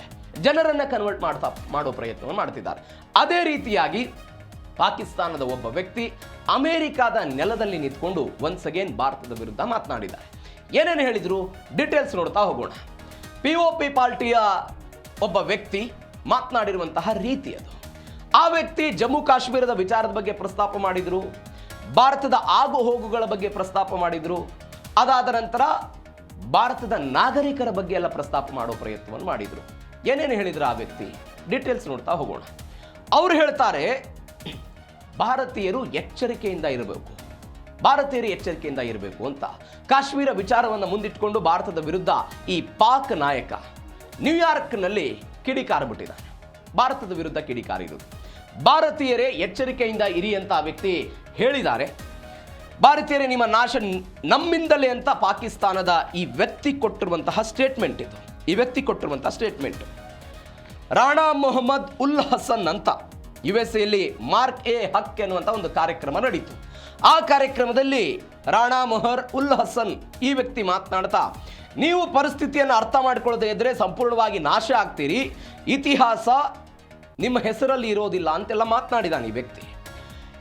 ಈ ವ್ಯಕ್ತಿ ಮತ್ತೊಂದು ಪ್ರಮುಖವಾಗಿ ಉಲ್ಲೇಖ ಮಾಡಿರುವಂತಹ ವಿಚಾರ ಬಲೂಚಿಸ್ತಾನ್ ಲಿಬರಲೈಸೇಷನ್ ಆರ್ಮಿ, BLA ಅಂತ ಏನು ನಾವು ಕರಿತೀವಿ. ಯಾವ BLA? ಪಾಕಿಸ್ತಾನದಿಂದ ನಾವು ಸಪ್ರೇಟ್ ಆಗ್ತೀವಿ, ಪ್ರತ್ಯೇಕ ಆಗ್ತೀವಿ, ಅದಕ್ಕೆ ಮಾನ್ಯತೆಯನ್ನು ಕೊಡಬೇಕು ಅಂತ ಪಾಕಿಸ್ತಾನದ ಆರ್ಮಿ ಮತ್ತು ಪಾಕಿಸ್ತಾನದ ಸರ್ಕಾರದ ವಿರುದ್ಧ ಪ್ರತಿಭಟನೆ ಮಾಡ್ತಾ ಇದ್ದಾರೆ, ವ್ಯಾಪಕವಾಗಿ ಹೋರಾಟ ಮಾಡ್ತಿದ್ದಾರೋ ಅದಕ್ಕೆ ಭಾರತ ಸಪೋರ್ಟ್ ಮಾಡ್ತಾ ಇದೆ ಅಂತ ಈ ವ್ಯಕ್ತಿ ಆಧಾರರಹಿತ ಆರೋಪ ಮಾಡಿದ್ದಾರೆ. ಆಧಾರರಹಿತ ಆರೋಪ. ನಾವು 3 ದಿನಗಳ ಹಿಂದೆ ಒಂದು DNA ಒಂದು ಸುದ್ದಿ ನೋಡಿದ್ವಿ. ಭಾರತದ BLAಗೆ ಸಪೋರ್ಟ್ ಮಾಡ್ತಾ ಇದೆ, ತಾಂತ್ರಿಕವಾಗಿ, ಆರ್ಥಿಕವಾಗಿ ಅವರಿಗೆಲ್ಲ ಏನೇನು ಬೇಕೋ ಅದರ ವ್ಯವಸ್ಥೆ ಮಾಡ್ತಾ ಇದೆ. ಇದನ್ನು ನಮಗೆ ಕಂಡು ಹಿಡ್ಕೊಳ್ಳೋದಕ್ಕೆ ನಮಗೊಂದು ತಂತ್ರಜ್ಞಾನದ ಅವಶ್ಯಕತೆ ಇದೆ ಅಂತ ಯಾರು ಬೇಡಿಕೆ ಇಟ್ಟಿದ್ರು? ಇದೇ ಪಾಕಿಸ್ತಾನ ಚೀನಾದ ಮುಂದೆ ಬೇಡಿಕೆ ಇಟ್ಟಿತ್ತು. ಚೀನಾ ಅದಕ್ಕೆ ಒಪ್ಕೊಳ್ಳಿಲ್ಲ, ನಾವು ನಿಮಗೆ ಸಹಾಯ ಮಾಡಲ್ಲ ಅಂತ ಕೈ ತೊಳ್ಕೊಂಡು ಚೀನಾ ಹೋಗಿದ್ದನ್ನು ನೋಡಿದ್ದೀವಿ. ಇದೀಗ ಒನ್ಸ್ ಅಗೇನ್ ಈ ವ್ಯಕ್ತಿ ರಾಣಾ ಮೊಹಮ್ಮದ್ ಉಲ್ ಹಸನ್ ಎನ್ನುವಂಥ ವ್ಯಕ್ತಿ ಬಲೂಚಿಸ್ತಾನದ ವಿಚಾರದಲ್ಲಿ ಅವರು ಸಪೋರ್ಟ್ ಮಾಡ್ತಿದ್ದಾರೆ ಅಂತ. ಹೆಂಗೆ ನೋಡಿ ಈ ವ್ಯತ್ಯಾಸಗಳು ಹೆಂಗಿದೆ ನೋಡಿ. ಜಮ್ಮು ಕಾಶ್ಮೀರದ ಬಗ್ಗೆ ಮಾತನಾಡುವಂಥ ಈ ವ್ಯಕ್ತಿ ಅವರದ್ದೇ ಪಾಕಿಸ್ತಾನದ ಬಲೂಚಿಸ್ತಾನ ಎನ್ನುವಂಥ ಒಂದು ಪ್ರದೇಶ ಏನಿದೆ, ಪಂಜಾಬ್ ಪ್ರಾಂತ್ಯದಲ್ಲಿ ಬರುವಂಥ ಈ ಪ್ರದೇಶ ನೈಸರ್ಗಿಕವಾಗಿ ಅತ್ಯಂತ ಶ್ರೀಮಂತ ಇರುವಂಥ ಪ್ರದೇಶ. ಇಲ್ಲಿ ಅನಿಲ, ಚಿನ್ನ, ತಾಮ್ರ ಹೊಂದಿರುವಂಥ ಎಲ್ಲ ಅದಿರುಗಳು ಸಿಗುವಂಥ ಪ್ರದೇಶ ಇದು. ಈ ಪ್ರದೇಶವನ್ನು ಪಾಕಿಸ್ತಾನದ ಸೇನೆ ಮತ್ತು ಸರ್ಕಾರದವರು ಏನು ಮಾಡಿಬಿಟ್ಟಿದ್ದಾರೆ, ಬಳಸಿ ಬಿಸಾಡುವಂತಹ ಪ್ರಯತ್ನವನ್ನು ಮಾಡಿದೆ. ಬಳಸಿ ಬಿಸಾಡ್ತಾರೆ. ಅಲ್ಲಿರುವಂತಹ ಚಿನ್ನವನ್ನು ತೆಗೆದುಕೊಂಡು ಹೋಗ್ತಾರೆ, ಅದಿರುಗಳನ್ನು ತೆಗೆದುಕೊಂಡು ಹೋಗ್ತಾರೆ, ವಿದ್ಯುತ್ಗಳನ್ನು ಉತ್ಪಾದನೆ ಮಾಡ್ತಾರೆ, ಎಲ್ಲವೂ ಕೂಡ ಆಗುತ್ತೆ. ಸ್ವತಃ ಬಲೂಚಿಸ್ತಾನದ ಜನರಿಗೆ ವಿದ್ಯುತ್ ಕೊಡಲ್ಲ, ಕುಡಿಯೋದಕ್ಕೆ ನೀರು ಕೊಡಲ್ಲ, ರಸ್ತೆ ಕೊಡಲ್ಲ. ಅವರಿಗೆಲ್ಲ ಮೂಲ ಸೌಕರ್ಯಗಳ ವಂಚಿತ ವ್ಯಕ್ತಿಗಳನ್ನಾಗಿ ಮಾಡ್ತಾ ಇದ್ದಾರೆ. ಹೀಗಾಗಿ ಅಲ್ಲಿಯ ಜನ ಇವರ ವಿರುದ್ಧ ಹೋರಾಟ ಮಾಡ್ತಾ ಇರೋದು. ಯುವಕರನ್ನು ಅಪಹರಣ ಮಾಡ್ತಾರೆ, ಅವರನ್ನು ಸಾಯಿಸಿ ಕಾಡಿನಲ್ಲೋ ರಸ್ತೆಗಳಲ್ಲಿ ಎಲ್ಲೋ ಬಿಸಾಕ್ತಾರೆ. ಇದು ಬಲೂಚಿಸ್ತಾನದಲ್ಲಿ ಆಗ್ತಾ ಇರೋದು. ಈ ವ್ಯಕ್ತಿ ಇವತ್ತು ಭಾರತದ ಬಗ್ಗೆ ಏನು ಮಾತನಾಡಿದಾನಲ್ಲ, ಸ್ವತಃ ಬಲೂಚಿಗಳ ಬಗ್ಗೆ ಮಾತನಾಡಬೇಕಾಗಿತ್ತು ಈ ವ್ಯಕ್ತಿ. ಪಾಕಿಸ್ತಾನದಲ್ಲಿ ಹಿಂಗ ಆಗ್ತಾ ಇದೆ, ಮಾನವ ಹಕ್ಕುಗಳ ಉಲ್ಲಂಘನೆ, ಇದರ ವಿರುದ್ಧ ಹೋರಾಟ ಆಗ್ತಾ ಇದೆ. ಎಲ್ಲಿ? ಪಾಕಿಸ್ತಾನದಲ್ಲಿ. ಅದ್ರ ಬಗ್ಗೆ ಯಾವ ಚಕಾರ ಇಲ್ಲ. ಜಮ್ಮು ಕಾಶ್ಮೀರವಂತೆ ಬಲೂಚಿಗಳಿಗೆ ಭಾರತ ಸಹಾಯ ಮಾಡ್ತಾ ಇದೆ. ಈ ಹಿಂದೆನೂ ಪಾಕಿಸ್ತಾನ ಈ ಜಮ್ಮು ಕಾಶ್ಮೀರದ ವಿಚಾರದಲ್ಲಿ ವಿಶ್ವಸಂಸ್ಥೆ ಮುಂದೆ ಬೆತ್ತಲಾಗಿದೆ, ಜಗತ್ತಿನ ಮುಂದೆ ಬೆತ್ತಲಾಗಿದೆ, ಸ್ವತಃ ಮುಸ್ಲಿಂ ದೇಶಗಳ ಮುಂದೆಯೂ ಕೂಡ ಬೆತ್ತಲಾಗಿದ್ದನ್ನು ನೋಡಿದ್ದೀವಿ. ಈ ಐತಿಹಾಸಿಕ ಜಯವನ್ನು ಭಾರತ ಗಳಿಸಿದಾಗಲೂ ಕೂಡ ಪಾಕಿಸ್ತಾನ ಮಾತ್ರ ಭಾರತದ ವಿರುದ್ಧ ಇಂಥದ್ದೊಂದು ಹೇಳಿಕೆ ಕೊಡುವ ಪ್ರಯತ್ನವನ್ನು ಮೇಲಿಂದ ಮೇಲೆ ಮಾಡ್ತಾ ಇರೋದನ್ನು ನಾವು ನೋಡ್ತಾ ಇದ್ದೀವಿ. ಎಲ್ಲರೇ ಬೆಳವಣಿಗೆ ಇದರಲ್ಲಿ ರೊಚ್ಚಿಗೆದ್ದ ಅಮೆರಿಕನ್ ಪತ್ರಕರ್ತೆ ಮತ್ತು ನೆಟ್ಟಿಗರು.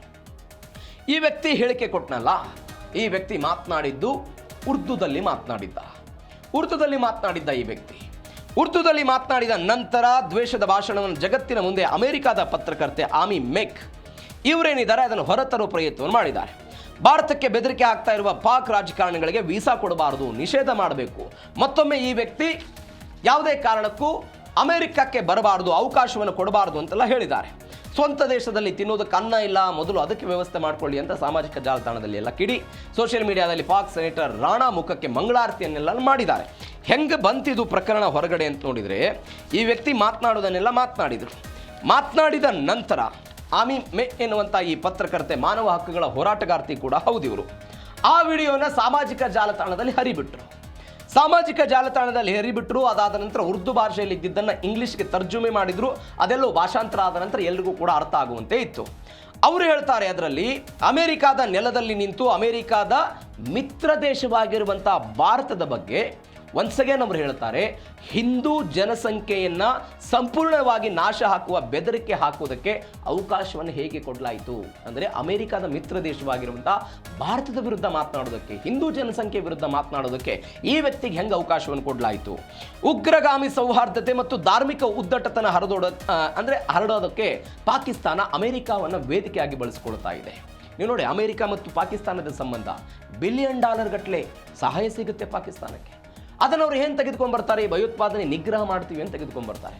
ಅದೇ ಅಮೆರಿಕದ ನೆಲದಲ್ಲಿ ನಿಂತುಕೊಂಡು ಇದೀಗ ಭಾರತದ ವಿರುದ್ಧ ಮಾತನಾಡುವ ಪ್ರಯತ್ನವನ್ನು ಮಾಡ್ತಾ ಇದ್ದಾರೆ. ಮತ್ತೊಂದು ಕಡೆ ರಾಜತಾಂತ್ರಿಕವಾಗಿ ವೀಸಾ ರದ್ದುಗೊಳಿಸಬೇಕು ಅಂತ ಯಾರು ಹೇಳಿರೋದು? ಇದೇ ಪತ್ರಕರ್ತೆ ಈ ವ್ಯಕ್ತಿಯ ವಿರುದ್ಧ ಹೇಳಿರೋದು. ಜಾಗತಿಕವಾಗಿ ಬೇರೆ ಬೇರೆ ದೇಶಗಳೆಲ್ಲ ಇದನ್ನು ಖಂಡನೆ ಮಾಡುವ ಪ್ರಯತ್ನವನ್ನು ಮಾಡಿದ್ದಾರೆ. ನಾನು ಅವಾಗಲೇ ಹೇಳಿದೆ, ಯಾವ ಕಾರಣಕ್ಕಾಗಿ ಇಂಥ ಹೇಳಿಕೆಗಳು ಇವರಿಂದ ಹೊರಗಡೆ ಬರುತ್ತೆ, ಯಾವ ಕಾರಣಕ್ಕಾಗಿ ಬರುತ್ತೆ? ಆರ್ಥಿಕವಾಗಿ ಬಿದ್ದು ಹೋಗಿರುವಂತಹ ದೇಶ ಸಬ್ಜೆಕ್ಟನ್ನು ಡೈವರ್ಟ್ ಮಾಡೋ ಪ್ರಯತ್ನವನ್ನು ಮಾಡುತ್ತೆ. ನೀವು ನೋಡಿ, 3 ವಿಚಾರಗಳು ಇಲ್ಲಿ ಭಾರಿ ಪ್ರಾಮುಖ್ಯತೆಯನ್ನು ಪಡೆದುಕೊಳ್ಳುತ್ತೆ. ನೀವು ಜಮ್ಮು ಮತ್ತು ಕಾಶ್ಮೀರ ವಿಚಾರಕ್ಕೆ ಬಂದರೆ ನೀವು ಅದನ್ನು ಬಗೆಹರಿಸಿಕೊಳ್ಬೇಕು ಅಂತ ಸಿಮ್ಲಾ ಒಪ್ಪಂದ ಆಗಿದೆ. ಆ ಸಿಮ್ಲಾ ಒಪ್ಪಂದದ ಪ್ರಕಾರ ಈ ಬಿಕ್ಕಟ್ಟನ್ನು ದ್ವಿಪಕ್ಷೀಯವಾಗಿ ಎರಡು ದೇಶಗಳು ಮಾತ್ರ ಇದನ್ನು ಬಗೆಹರಿಸಿಕೊಳ್ಬೇಕು ಮಾತುಕತೆಯ ಮುಖಾಂತರ ಅಂತ. ಅದನ್ನು ಇದೇ ಪಾಕಿಸ್ತಾನ ಏನು ಮಾಡ್ತು, ವಿಶ್ವಸಂಸ್ಥೆ ಮುಂದೆ ತೆಗೆದುಕೊಂಡು ಹೋಗೋ ಪ್ರಯತ್ನ ಮಾಡ್ತು. ಅದಕ್ಕೆ ವಿಶ್ವಸಂಸ್ಥೆ ಮನ್ನಣೆ ಕೊಡಲಿಲ್ಲ. ಮುಸ್ಲಿಂ ದೇಶಗಳ ಮುಂದೆ ತೆಗೆದುಕೊಂಡು ಹೋಗೋ ಪ್ರಯತ್ನ ಮಾಡ್ತು, ಮುಸ್ಲಿಂ ದೇಶಗಳು ಮನ್ನಣೆ ಕೊಡೋ ಪ್ರಯತ್ನವನ್ನು ಮಾಡಲಿಲ್ಲ.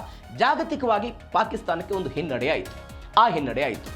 ಎರಡನೇ ವಿಚಾರ, ಆರ್ಟಿಕಲ್ 370 ಅಬ್ರಾಗೇಷನ್ ಮಾಡಿದಾಗ ಇದೇ ಪಾಕಿಸ್ತಾನ ಯಾರ ಮುಂದೆ ಹೋಯಿತು, ಮುಸ್ಲಿಂ ಕಂಟ್ರಿಗಳ ಮುಂದೆ ಹೋಯಿತು, ವಿಶ್ವಸಂಸ್ಥೆಗಳ ಮುಂದೆ ಹೋಯಿತು. ಅದು ಭಾರತದ ಆಂತರಿಕ ವಿಚಾರ ಅಂತ, ಆಂತರಿಕ ಸಾರ್ವಭೌಮ ನಿರ್ಧಾರ ಅದು, ಅದ್ರ ಬಗ್ಗೆ ನಾವು ಯಾವುದೇ ಕಾರಣಕ್ಕೂ ಮಾತನಾಡೋದಿಲ್ಲ ಅಂತ ಬೇರೆ ಬೇರೆ ದೇಶಗಳು ಹೇಳುವ ಪ್ರಯತ್ನವನ್ನು ಮಾಡಿತು. ಮೂರನೇ ಘಟನೆ ಇತ್ತೀಚೆಗೆ ನಡೆದಿದ್ದು ಆಪರೇಷನ್ ಸಿಂಧೂರ. ಈ ಆಪರೇಷನ್ ಸಿಂಧೂರ ಆದ ನಂತರ ಭಾರತವೇ ಸ್ವತಃ ಎಲ್ಲ ಪಕ್ಷಗಳ ಮುಖಂಡರುಗಳನ್ನು ತೆಗೆದುಕೊಂಡು ಹೋಗಿ ಭಾರತದ ನಿಯೋಗಗಳನ್ನು ಬೇರೆ ಬೇರೆ ದೇಶಗಳಿಗೆ ಕಳಿಸ್ತು. ಅವತ್ತು ಕೂಡ ಪಾಕಿಸ್ತಾನವನ್ನು ಬೆತ್ತಲು ಮಾಡುವ ಪ್ರಯತ್ನವನ್ನು ಮಾಡ್ತು. ಈ ರೀತಿಯಾಗಿ ಬೆತ್ತಲು ಆಗ್ತಾ ಇರುವಂತಹ ಪಾಕಿಸ್ತಾನ ಸಬ್ಜೆಕ್ಟ್ಗಳನ್ನು ಡೈವರ್ಟ್ ಮಾಡೋದಕ್ಕೆ ಭಾರತದ ವಿರುದ್ಧ ಈ ರೀತಿಯಾಗಿ ಹೇಳಿಕೆ ಕೊಡ್ತಾ ಇದೆ ಅನ್ನೋದು ಸದ್ಯಕ್ಕೆ ಬರ್ತಾ ಇರುವಂತಹ ಮಾಹಿತಿ. ಮತ್ತೊಂದು ಬೆಳವಣಿಗೆ ಈ ವಿಚಾರದಲ್ಲಿ ಏನು ಅಂತ ಹೇಳಿದರೆ, ಈ ಪತ್ರಕರ್ತೆ ಇವೆಲ್ಲವನ್ನು ಹೊರಗಡೆ ಹಾಕಿದ ನಂತರ ಪಾಕಿಸ್ತಾನದ ಪರಿಸ್ಥಿತಿಯ ಬಗ್ಗೆ ಚರ್ಚೆ ಆಗ್ತಾ ಇದೆ. ಅನೇಕ ಬಾರಿ ಚರ್ಚೆ ಮಾಡಿದ್ದೀವಿ. ಪಾಕಿಸ್ತಾನ ಆರ್ಥಿಕವಾಗಿ ಅತ್ಯಂತ ಕೆಳ ಹಂತಕ್ಕೆ ಪಾಕಿಸ್ತಾನ ಹೋಗಿದೆ, ಅತ್ಯಂತ ಕೆಳ ಹಂತಕ್ಕೆ ಹೋಗಿದೆ.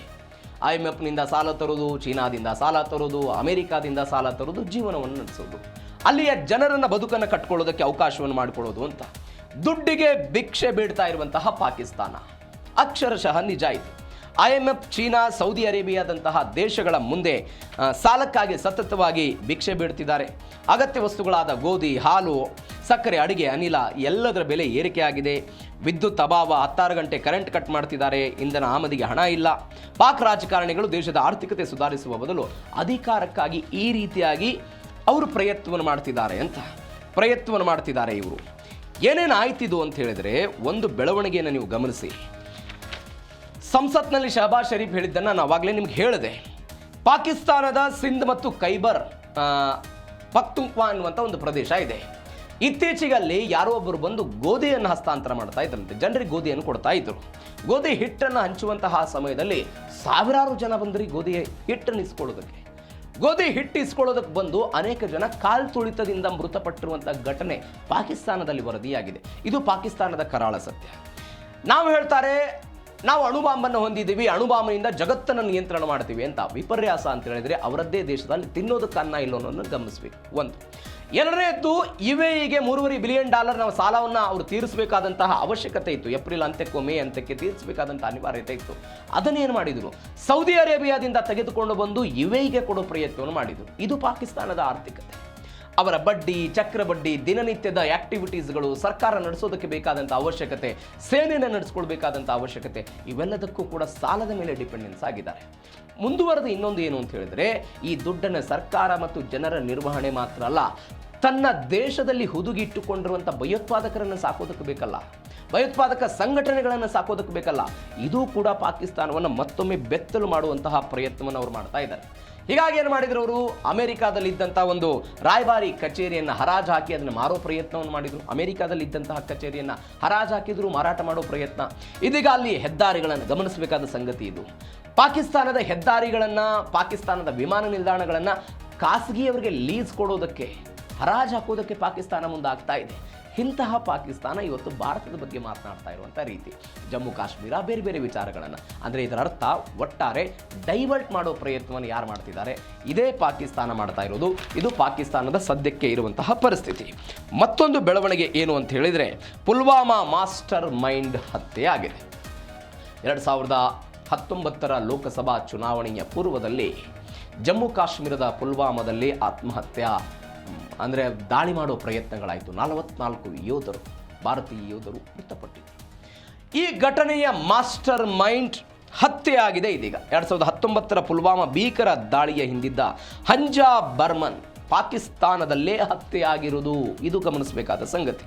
ಪಾಕ್ ನೆಲದಲ್ಲಿ ಅಪರಿಚಿತ ಬಂದೂಕುದಾರಿಯ ಗುಂಡಿಗೆ ಹಂಜಾ ಬರ್ಮನ್ ಎನ್ನುವಂಥ ಉಗ್ರ ಬಲಿಯಾಗಿದ್ದಾನೆ. ಪಾಕ್ ಆಕ್ರಮಿತ ಕಾಶ್ಮೀರದ ಮುಜಾಫರಾಬಾದ್ನಲ್ಲಿ ಸಂಚಾರ ಮಾಡ್ತಾ ಇದ್ದಂತಹ ಸಮಯದಲ್ಲಿ ಅಪರಿಚಿತರ ಬಂದೂಕಿನೇಟಿನಿಂದ ಆ ವ್ಯಕ್ತಿ ಇದೀಗ ಸತ್ತಿರೋದು. ಆ ವ್ಯಕ್ತಿ ಸತ್ತಿದ್ದಾನೆ. ಹೆಂಗಾಯಿತು ನೋಡಿ, ನೀವು ಅಪರಿಚಿತ ಬಂದೂಕುದಾರಿ ಅನ್ನೋದನ್ನು ಕಳೆದ 2-3 ವರ್ಷಗಳಿಗೆ ನೋಡ್ತಾ ಇದ್ದೀನಿ. ಯಾರ್ಯಾರು ಭಾರತಕ್ಕೆ ಮೋಸ್ಟ್ ವಾಂಟೆಡ್ ಭಯೋತ್ಪಾದಕರು ಬೇಕಾಗಿತ್ತು ಅವರೆಲ್ಲರೂ ಕೂಡ ಪಾಕಿಸ್ತಾನದ ಒಳಗಡೆನೆ ಹತ ಆಗ್ತಾ ಇರೋದು. ಅಲ್ ಬದ್ರ್ ಉಗ್ರ ಸಂಘಟನೆಯ ಕಮಾಂಡರ್ ಈತ, ಹಬ್ಜಾ ಬುರ್ದಾನ್ POKಯಲ್ಲಿ ಸದ್ಯಕ್ಕೆ ಹತ ಆಗಿದ್ದಾನೆ. ಮುಜಾಫರಾಬಾದ್ನ ಗೋಜ್ರಾ ಎನ್ನುವಂಥ ಒಂದು ಪ್ರದೇಶ. ಈ ವ್ಯಕ್ತಿ ನೋಡಿ ತಾನು ಕೆಲಸ ಮಾಡ್ತಾ ಇದ್ದ ಒಂದು ಖಾಸಗಿ ಕಾಲೇಜಿನಿಂದ ಹೊರ ಬರ್ತಾ ಇದ್ದಂತಹ ಖಾಸಗಿ ಕಾಲೇಜಿನಲ್ಲಿ ಪ್ರಿನ್ಸಿಪಲ್ ಆಗಿಯೋ ಶಿಕ್ಷಕನಾಗಿಯೋ ಏನೋ ಕೆಲಸ ಮಾಡ್ತಿದ್ದಂತೆ.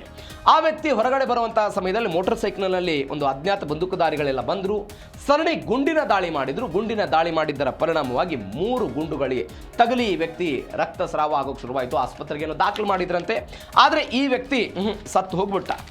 ಏನಾಯ್ತು ನೋಡಿ ಘಟನೆ. ರತ್ನಪೋರ ನಿವಾಸಿ ಈತ, ಪುಲ್ವಾಮಾ ಜಿಲ್ಲೆ. ಈ ಗುಲ್ಜಾರ್ ದಾರ್ ಡಾಕ್ಟರ್ ಆಗಿ ಹಮ್ಜಾ ಬುರ್ವಾನ್ ಹೆಸರಿನಿಂದ ಇಲ್ಲೆಲ್ಲ ಕರೆಸ್ಕೊಳ್ಳೋ ಪ್ರಯತ್ನವನ್ನು ಮಾಡ್ತಾ ಇದ್ದಂತೆ. ಈ ವ್ಯಕ್ತಿ 2017ರಲ್ಲಿ ಪಾಕಿಸ್ತಾನಕ್ಕೆ ಹೋಗ್ತಾನೆ. ಯಾವ ಕಾರಣಕ್ಕಾಗಿ? ಉನ್ನತ ವ್ಯಾಸಂಗಕ್ಕಾಗಿ ಪಾಕಿಸ್ತಾನಕ್ಕೆ ಹೋದ. ಆ ಪಾಕಿಸ್ತಾನದಲ್ಲಿ ಒಂದು ಉಗ್ರ ಸಂಘಟನೆಯನ್ನು ಈ ವ್ಯಕ್ತಿ ಸೇರಿಕೊಂಡ 2017ರಲ್ಲಿ. 2 ವರ್ಷಗಳ ನಂತರ 2019ರಲ್ಲಿ ISI ಈ ವ್ಯಕ್ತಿಗೆ ರಕ್ಷಣೆ ಕೊಡ್ತು. ಮುಜಾಫರಾಬಾದ್ನ ಖಾಸಗಿ ಕಾಲೇಜು ಒಂದರಲ್ಲಿ ಶಿಕ್ಷಕನ ಸೋಗಿನಲ್ಲಿ ಅಡಗಿಕೊಂಡು ಈ ವ್ಯಕ್ತಿ ಎಲ್ಲ ಕಣ್ಣಿಗೆ ತಣ್ಣೀರು ಎರಚೋ ಪ್ರಯತ್ನವನ್ನು ಪ್ರಯತ್ನ ಮಾಡ್ದ. 2019ರಲ್ಲಿ CRPF ಯೋಧರು 40 ಜನ ಮೃತಪಟ್ಟರು. ಆ ಘಟನೆಯಲ್ಲಿ ಈ ವ್ಯಕ್ತಿ ಮಾಸ್ಟರ್ ಮೈಂಡ್ ಆದ. 2022ರ ಏಪ್ರಿಲ್ನಲ್ಲಿ ಭಾರತ ಹೇಳ್ತು ಈತ ಮೋಸ್ಟ್ ವಾಂಟೆಡ್ ಟೆರರಿಸ್ಟ್ ಅಂತ, ಅತ್ಯಂತ ಭಯಾನಕ ಭಯೋತ್ಪಾದಕ ಅಂತ ಭಾರತ ಈ ವ್ಯಕ್ತಿಯ ವಿರುದ್ಧ ಹೇಳಿತು. ಅದಾದ ನಂತರ ಈ ವ್ಯಕ್ತಿಗೆ ಹುಡುಕಾಡೋ ಪ್ರಯತ್ನಗಳು ಎಲ್ಲವೂ ಕೂಡ ಆಗ್ತಾ ಇತ್ತು. ವಿಪರ್ಯಾಸ ಅಂದರೆ ಭಾರತಕ್ಕಿಂತ ಮೊದಲೇ ಅಪರಿಚಿತ ಬಂದೂಕುದಾರಿಗಳು ಈ ವ್ಯಕ್ತಿಯನ್ನು ಹತ ಮಾಡಿದ್ದಾರೆ. ಇದು ಪುಲ್ವಾಮಾದಂತಹ ಮಾಸ್ಟರ್ ಮೈಂಡ್ನ ಹತ್ಯೆ ಘಟನೆ. ಮತ್ತೊಂದು ಕಡೆ ಪಾಕ್ನಲ್ಲಿ ಅಸಲಿ ದುರಂಧರರು. ಏನಿದು ಅಸಲಿ ದುರಂಧರರು? ಪಾಕಿಸ್ತಾನದ ಒಳಗಿರುವಂತಹ ಭಾರತೀಯ ವಿರೋಧಿ ಭಯೋತ್ಪಾದಕರಿಗೆ ತಮ್ಮದೇ ನೆರಳನ್ನು ಕಂಡ್ರೆ ಭಯ ಆಗ್ತಾ ಇದೆ. ಭಾರತದಲ್ಲಿ ರಕ್ತಪಾತ ನಡೆಸಿ ಗಡಿ ದಾಟಿ ಹೋಗಿ ಪಾಕಿಸ್ತಾನದ ಸೇನೆ ISIಲೆಲ್ಲ ರಾಜಾತಿಥ್ಯವನ್ನು ಪಡೆದುಕೊಳ್ಳೋ ಪ್ರಯತ್ನವನ್ನು ಯಾರು ಮಾಡ್ತಾ ಇದ್ರು? ಈ ವ್ಯಕ್ತಿಗಳು ಮಾಡ್ತಾ ಇದ್ರು. ಈ ವ್ಯಕ್ತಿಗಳು ಮಾಡೋ ಪ್ರಯತ್ನವನ್ನು ಮಾಡ್ತಾ ಇದ್ರು. ಇದಕ್ಕೆ ನಿಮಗೆ ಯುರೋಪ್, ಅಮೆರಿಕ ಈ ದೇಶಗಳ ಒಂದು ಪ್ರಾಚೀನ ಇತಿಹಾಸಕ್ಕೆ ಹೋದ್ರೆ ಒಂದು ವ್ಯವಸ್ಥೆ ಬರುತ್ತಲ್ಲಿ. ಏನು ವ್ಯವಸ್ಥೆ? ಅದಕ್ಕೆ ವಿಚ್ ಹಂಟ್ ಅಂತ ಕರೀತಾರೆ. ವಿಚ್ ಹಂಟ್ ಅನ್ನುವಂಥ ಒಂದು ಪದ ಬಳಕೆ ಆಗುತ್ತೆ. ಏನಿದು ವಿಚ್ ಹಂಟ್ ಅಂತಂದರೆ, ಕೆಲವೊಂದಿಷ್ಟು ಜನ ಮಾಟಗಾರ್ತಿಯರು ಸಮಾಜಕ್ಕೆ ಕಂಟಕವಾಗಿ ಮುಗ್ಧ ಜನರನ್ನು ಬಲಿ ತೆಗೆದುಕೊಳ್ತಾ ಇರ್ತಾರೆ. ವಿಚ್ ಹಂಟ್ ಅಂತ ಕರೀತಾರೆ ಅದಕ್ಕೆ. ಆ ಮಾಟಗಾರ್ತಿಯರು ಇರ್ತಾರಲ್ಲ, ಆ ವ್ಯಕ್ತಿಗಳನ್ನು ಹುಡುಕಿ ಅವರನ್ನು ಸಾಯಿಸೋದು, ಅವರ ಬಗ್ಗೆ ಮಾಹಿತಿಯನ್ನು ಕಲೆ ಹಾಕೋದು, ಅದಾದ ನಂತರ ಆ ವ್ಯಕ್ತಿಗಳು ಇನ್ನಿಲ್ಲದಂತೆ ಮಾಡೋ ಪ್ರಯತ್ನವನ್ನು ಮಾಡೋದು, ಇದಕ್ಕೆ ವಿಚ್ ಹಂಟ್ ಅಂತ ಕರೀತಾರೆ. ಅದೇ ರೀತಿಯಾಗಿ ಈ ಅಪರಿಚಿತ ಬಂದೂಕುದಾರಿಗಳೇನಿದ್ದಾರೆ, ಈ ಅಪರಿಚಿತ ಬಂದೂಕುದಾರಿಗಳು ಭಾರತಕ್ಕೆ ಬೇಕಾದಂತಹ ಟೆರರಿಸ್ಟ್ಗಳನ್ನು ಹೊಡೆಯುವ ಪ್ರಯತ್ನವನ್ನು ಮಾಡ್ತಾ ಇದ್ದಾರೆ. ಹೆಂಗೆ ಶುರುವಾಯಿತಿದು? 2022ರಲ್ಲಿ ಒಂದು ಘಟನೆ ಆಗುತ್ತೆ. ಪಾಕಿಸ್ತಾನದ ಒಂದು ದೊಡ್ಡ ನಗರದಲ್ಲಿ ಒಂದು ಕಾರ್ಖಾನೆ, ಅಲ್ಲಿ ಜಹೀರ್ ಅಬ್ಕೂನ್ ಎನ್ನುವಂಥ ಒಬ್ಬ ವ್ಯಕ್ತಿ ಬಂದೂಕುದಾರಿಯ ಹೊಡೆತಕ್ಕೆ ಸತ್ತುಬಿಟ್ಟ.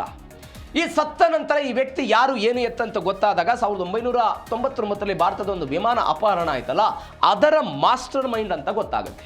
ಅಲ್ಲಿಂದ ಶುರುವಾದಂಥ ಈ ಅಪರಿಚಿತ ಬಂದೂಕುದಾರಿಗಳ ಏಟು ಒಂದು 40 ಉಗ್ರರನ್ನ ಬಲಿ ತೆಗೆದುಕೊಳ್ಳುವ ತನಕವೂ ಕೂಡ ಹೋಗಿದೆ. ಆ ವ್ಯಕ್ತಿಯ ನಂತರ ಭಾರತ ವಿರೋಧಿ ಭಯೋತ್ಪಾದಕನಾದಂಥ ಮುಫ್ತಿಶಾದ್ ಮಿಲ್ ಎನ್ನುವಂಥ ಒಬ್ಬ ವ್ಯಕ್ತಿಯನ್ನು ಹೊಡೆದುರುಳಿಸಲಾಯಿತು. ಮುಂಬೈ ದಾಳಿಯ ಸಂಚುಕೋರ ಅಬ್ ಕತಾಲ್ ಎನ್ನುವಂಥ ವ್ಯಕ್ತಿಯನ್ನು ಉಳಿಸಲಾಯಿತು. ಪಠಾಣ್ಕೋಟ್ ದಾಳಿಯ ಶಹೀದ್ ಲತೀಫ್ ಈ ವ್ಯಕ್ತಿಯನ್ನು ಅಪರಿಚಿತ ಬಂದೂಕುದಾರರು ಹೊಡೆದು ಉಳಿಸಿದ್ರು.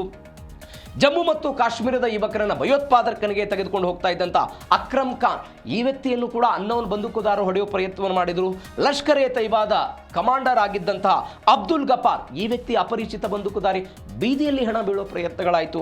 ಇಮ್ರಾನ್ ದಯಾಲ್ ಪಹಲ್ಗಾಮ್ ದಾಳಿಯ ವ್ಯಕ್ತಿ, ಈ ವ್ಯಕ್ತಿಯನ್ನು ಕೂಡ ಅಪರಿಚಿತ ಬಂದೂಕುದಾರರು ಹೊಡಿತಾ ಇದ್ರು. ಇದಕ್ಕೊಂದು ಆರೋಪ ಇದೆ. ಭಾರತ ಈ ಹಿಂದೆ ರಾಜನಾಥ್ ಸಿಂಗ್ ಅವರು ಹೇಳಿದ ಹಾಗೆ ಅವರದ್ದೇ ದೇಶಕ್ಕೆ ಹೊಡೆದು ಬಂದ್ಬಿಡ್ತೀವಿ, ಕಾಲಿಟ್ಟು ಹೊಡೆದು ಬಂದ್ಬಿಡ್ತೀವಿ, ಭಾರತ ಹಾಗೆ ಮಾಡದೇ ಇರ್ಬೋದು ಅಂತ. ಆದರೆ ಭಾರತ ಮಾತ್ರ ಇದನ್ನು ನಿರಾಕರಣೆ ಮಾಡಿದೆ, ಯಾವುದೇ ಕಾರಣಕ್ಕೂ ಅಂತ ಪ್ರಯತ್ನವನ್ನು ಮಾಡ್ತಾ ಇಲ್ಲ ಅಂತ. ಆದರೆ ಅಪರಿಚಿತ ಬಂದೂಕುದಾರಿಗಳೆಲ್ಲರೂ ಕೂಡ ಪಾಕಿಸ್ತಾನದಲ್ಲಿ ಸಾವಿಯಾಗಿದ್ದಾರೆ. ಅವರೆಲ್ಲರೂ ಕೂಡ ಭಾರತಕ್ಕೆ ಮೋಸ್ಟ್ ವಾಂಟೆಡ್ ಆಗಿ ಬೇಕಾಗಿದ್ದವರು. ಹೀಗಾಗಿ ಅಲ್ಲಿ ಅವರು ಹೆದರುವಂತಹ ಪ್ರಯತ್ನ. ಹೆಂಗೆ ಆಗುತ್ತೆ ಈ ಕಾರ್ಯಾಚರಣೆ? ಮೊಸಾದ್ ಶೈಲಿಯಲ್ಲಿ ಆಗುತ್ತೆ. ಭಾರತದ್ದು ಹೇಗೆ ರಾ ಇದೆಯೋ ಹಾಗೆ ಇಸ್ರೇಲ್ನ ಮೊಸಾದ್ ಇದೆ. ಹೆಂಗೆ ಕಾರ್ಯಾಚರಣೆ? ಪಾಕಿಸ್ತಾನದ ಅತ್ಯಂತ ಶಕ್ತಿಶಾಲಿ ಗುಪ್ತಚರ ಸಂಸ್ಥೆ ISIಗೆ ಇಷ್ಟು ವರ್ಷಗಳಾದರೂ ಕೂಡ ಈ ಅಸದೃಶ ಅಥವಾ ಈ ಬಂದೂಕುದಾರಿಗಳನ್ನು ಹಿಡಿಯುವ ಪ್ರಯತ್ನಗಳಾಗ್ತಾ ಇಲ್ಲ. ಇಸ್ರೇಲ್ನ ವಿಶ್ವ ಪ್ರಸಿದ್ಧ ಮೊಸಾದ್ ಸಂಸ್ಥೆಯ ಶೈಲಿಯಲ್ಲೇ ಎಲ್ಲ ಆಪರೇಷನ್ಗಳೆಲ್ಲ ಆಗುತ್ತೆ. 1999ರಲ್ಲಿ ಭಾರತೀಯ ವಿಮಾನ IC-814 ಅಂದರೆ ನೇಪಾಳದ ಕಠ್ಮಂಡುನಿಂದ ದೆಹಲಿಗೆ ಬರ್ತಾ ಇತ್ತು. ಈ ವಿಮಾನವನ್ನು ಅಪಹರಣ ಮಾಡ್ತಾರೆ. ಈ ಹಂತಕ ಜಹೂರ್ ಮಿಸ್ತ್ರಿ, ಕರಾಚಿಯ ರಸ್ತೆಯಲ್ಲಿ ಈ ವ್ಯಕ್ತಿ ಹತ್ಯೆ ಆಯಿತು. ನಾನು ಅವಾಗಲೇ ಹೇಳಿದ ಒಂದು ಫ್ಯಾಕ್ಟರಿಯಲ್ಲಿ ಇದ್ದ ಈ ವ್ಯಕ್ತಿ 2019 ಪುಲ್ವಾಮಾ ದಾಳಿಯ ನಂತರ ಭಾರತದ ವಿದೇಶ ಸಂಪೂರ್ಣ ರಕ್ಷಣಾ ನೀತಿಯೆಲ್ಲ ಸಂಪೂರ್ಣವಾಗಿ ಬದಲಾಗಿದೆ. ನೀವು ಇಸ್ರೇಲ್ನ ಮೊಸಾದ್ ಅಂತ ಬಂದಾಗ ಒಬ್ಬ ವ್ಯಕ್ತಿ ಬರ್ತಾನೆ. ಇಸ್ರೇಲ್ ಇನ್ನೂ ಅಸ್ತಿತ್ವಕ್ಕೆ ಬಂದಿರಲಿಲ್ಲ. ಯುರೋಪಿನ ಬೇರೆ ಬೇರೆ ಕಡೆಗಳಲ್ಲಿ ಈ ಯಹೂದಿಗಳೆಲ್ಲ ಜೀವನ ಮಾಡ್ತಾ ಇದ್ರು. ಈ ಯಹೂದಿಗಳೆಲ್ಲ ಜೀವನ ಮಾಡ್ತಾ ಇದ್ದಂತಹ ಸಮಯದಲ್ಲಿ ಒಬ್ಬ ಅಡಾಲ್ಟ್ ಐಕ್ಮನ್ ಎನ್ನುವಂಥ ಒಬ್ಬ ವ್ಯಕ್ತಿ ಬರ್ತಾನೆ. ಈ ಅಡಾಲ್ಟ್ ಐಕ್ಮನ್ ಎನ್ನುವಂಥ ವ್ಯಕ್ತಿ 60 ಲಕ್ಷ ಯಹೂದಿಗಳನ್ನು ಹತ ಮಾಡಿರ್ತಾನೆ. ಇವನು ಗಮನಿಸಬೇಕಾದ ಸಂಗತಿ, 60 ಲಕ್ಷ ವ್ಯಕ್ತಿಗಳನ್ನು ಹತ್ಯೆ ಮಾಡಿ ಅದಾದ ನಂತರ ಹಿಟ್ಲರ್ ಆಡಳಿತ ಅಂತ್ಯ ಆಯಿತು. ಈ ವ್ಯಕ್ತಿ ಹೋಗಿ ಅರ್ಜೆಂಟೀನಾದಲ್ಲಿ ವಾಸ ಆಗಿರ್ತಾನೆ. ಈ ಅರ್ಜೆಂಟೀನಾದಲ್ಲಿ ಈ ವ್ಯಕ್ತಿ ಹೆಸರನ್ನು ಬದಲಾವಣೆ ಮಾಡಿಕೊಂಡು ಕುಟುಂಬ ಸಮೇತ ಅಲ್ಲಿ ವಾಸ ಮಾಡ್ತಾ ಇದ್ದದ್ದು ಯಾರಿಗೆ ಗೊತ್ತಾಗುತ್ತೆ? ಇಸ್ರೇಲ್ನ ಮೊಸಾದ್ ಗೊತ್ತಾಗುತ್ತೆ.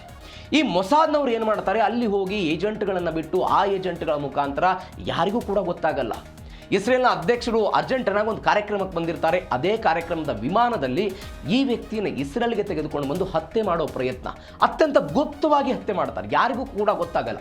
ಆ ರಹಸ್ಯ ಕಾರ್ಯಾಚರಣೆ. ಈಗ ಬೆಸ್ಟ್ ಎಕ್ಸಾಂಪಲ್ ನೀವು ಇರಾನ್ನದ್ದೇ ತೆಗೆದುಕೊಳ್ಳಿ, ಅಯತಲ್ಲಾ ಅಲಿ ಖಮೇನಿ, ಯಾರಿಗೆ ಗೊತ್ತಿತ್ತು ಹತ್ಯೆ ಆಗುತ್ತೆ ಅಂತ? ಅದರಲ್ಲಿ ಮೊಸಾದ್ನ ಕಾರ್ಯಾಚರಣೆ ಇದೆ, ಅಮೆರಿಕಾದ ಕಾರ್ಯಾಚರಣೆ ಇದೆ. ಅದೇ ಮಾದರಿಯಲ್ಲಿಯೂ ಕೂಡ ಇಂಥ ಹತ್ಯೆಗಳು ಆಗ್ತಾ ಇರ್ಬೋದು ಅಂತ ಅವರು ಯಾರ್ಯಾರು ಬೇಕು ಏನು ಅಂತ ಅನ್ನೋದನ್ನು ಹುಡುಕ್ತಾರೆ.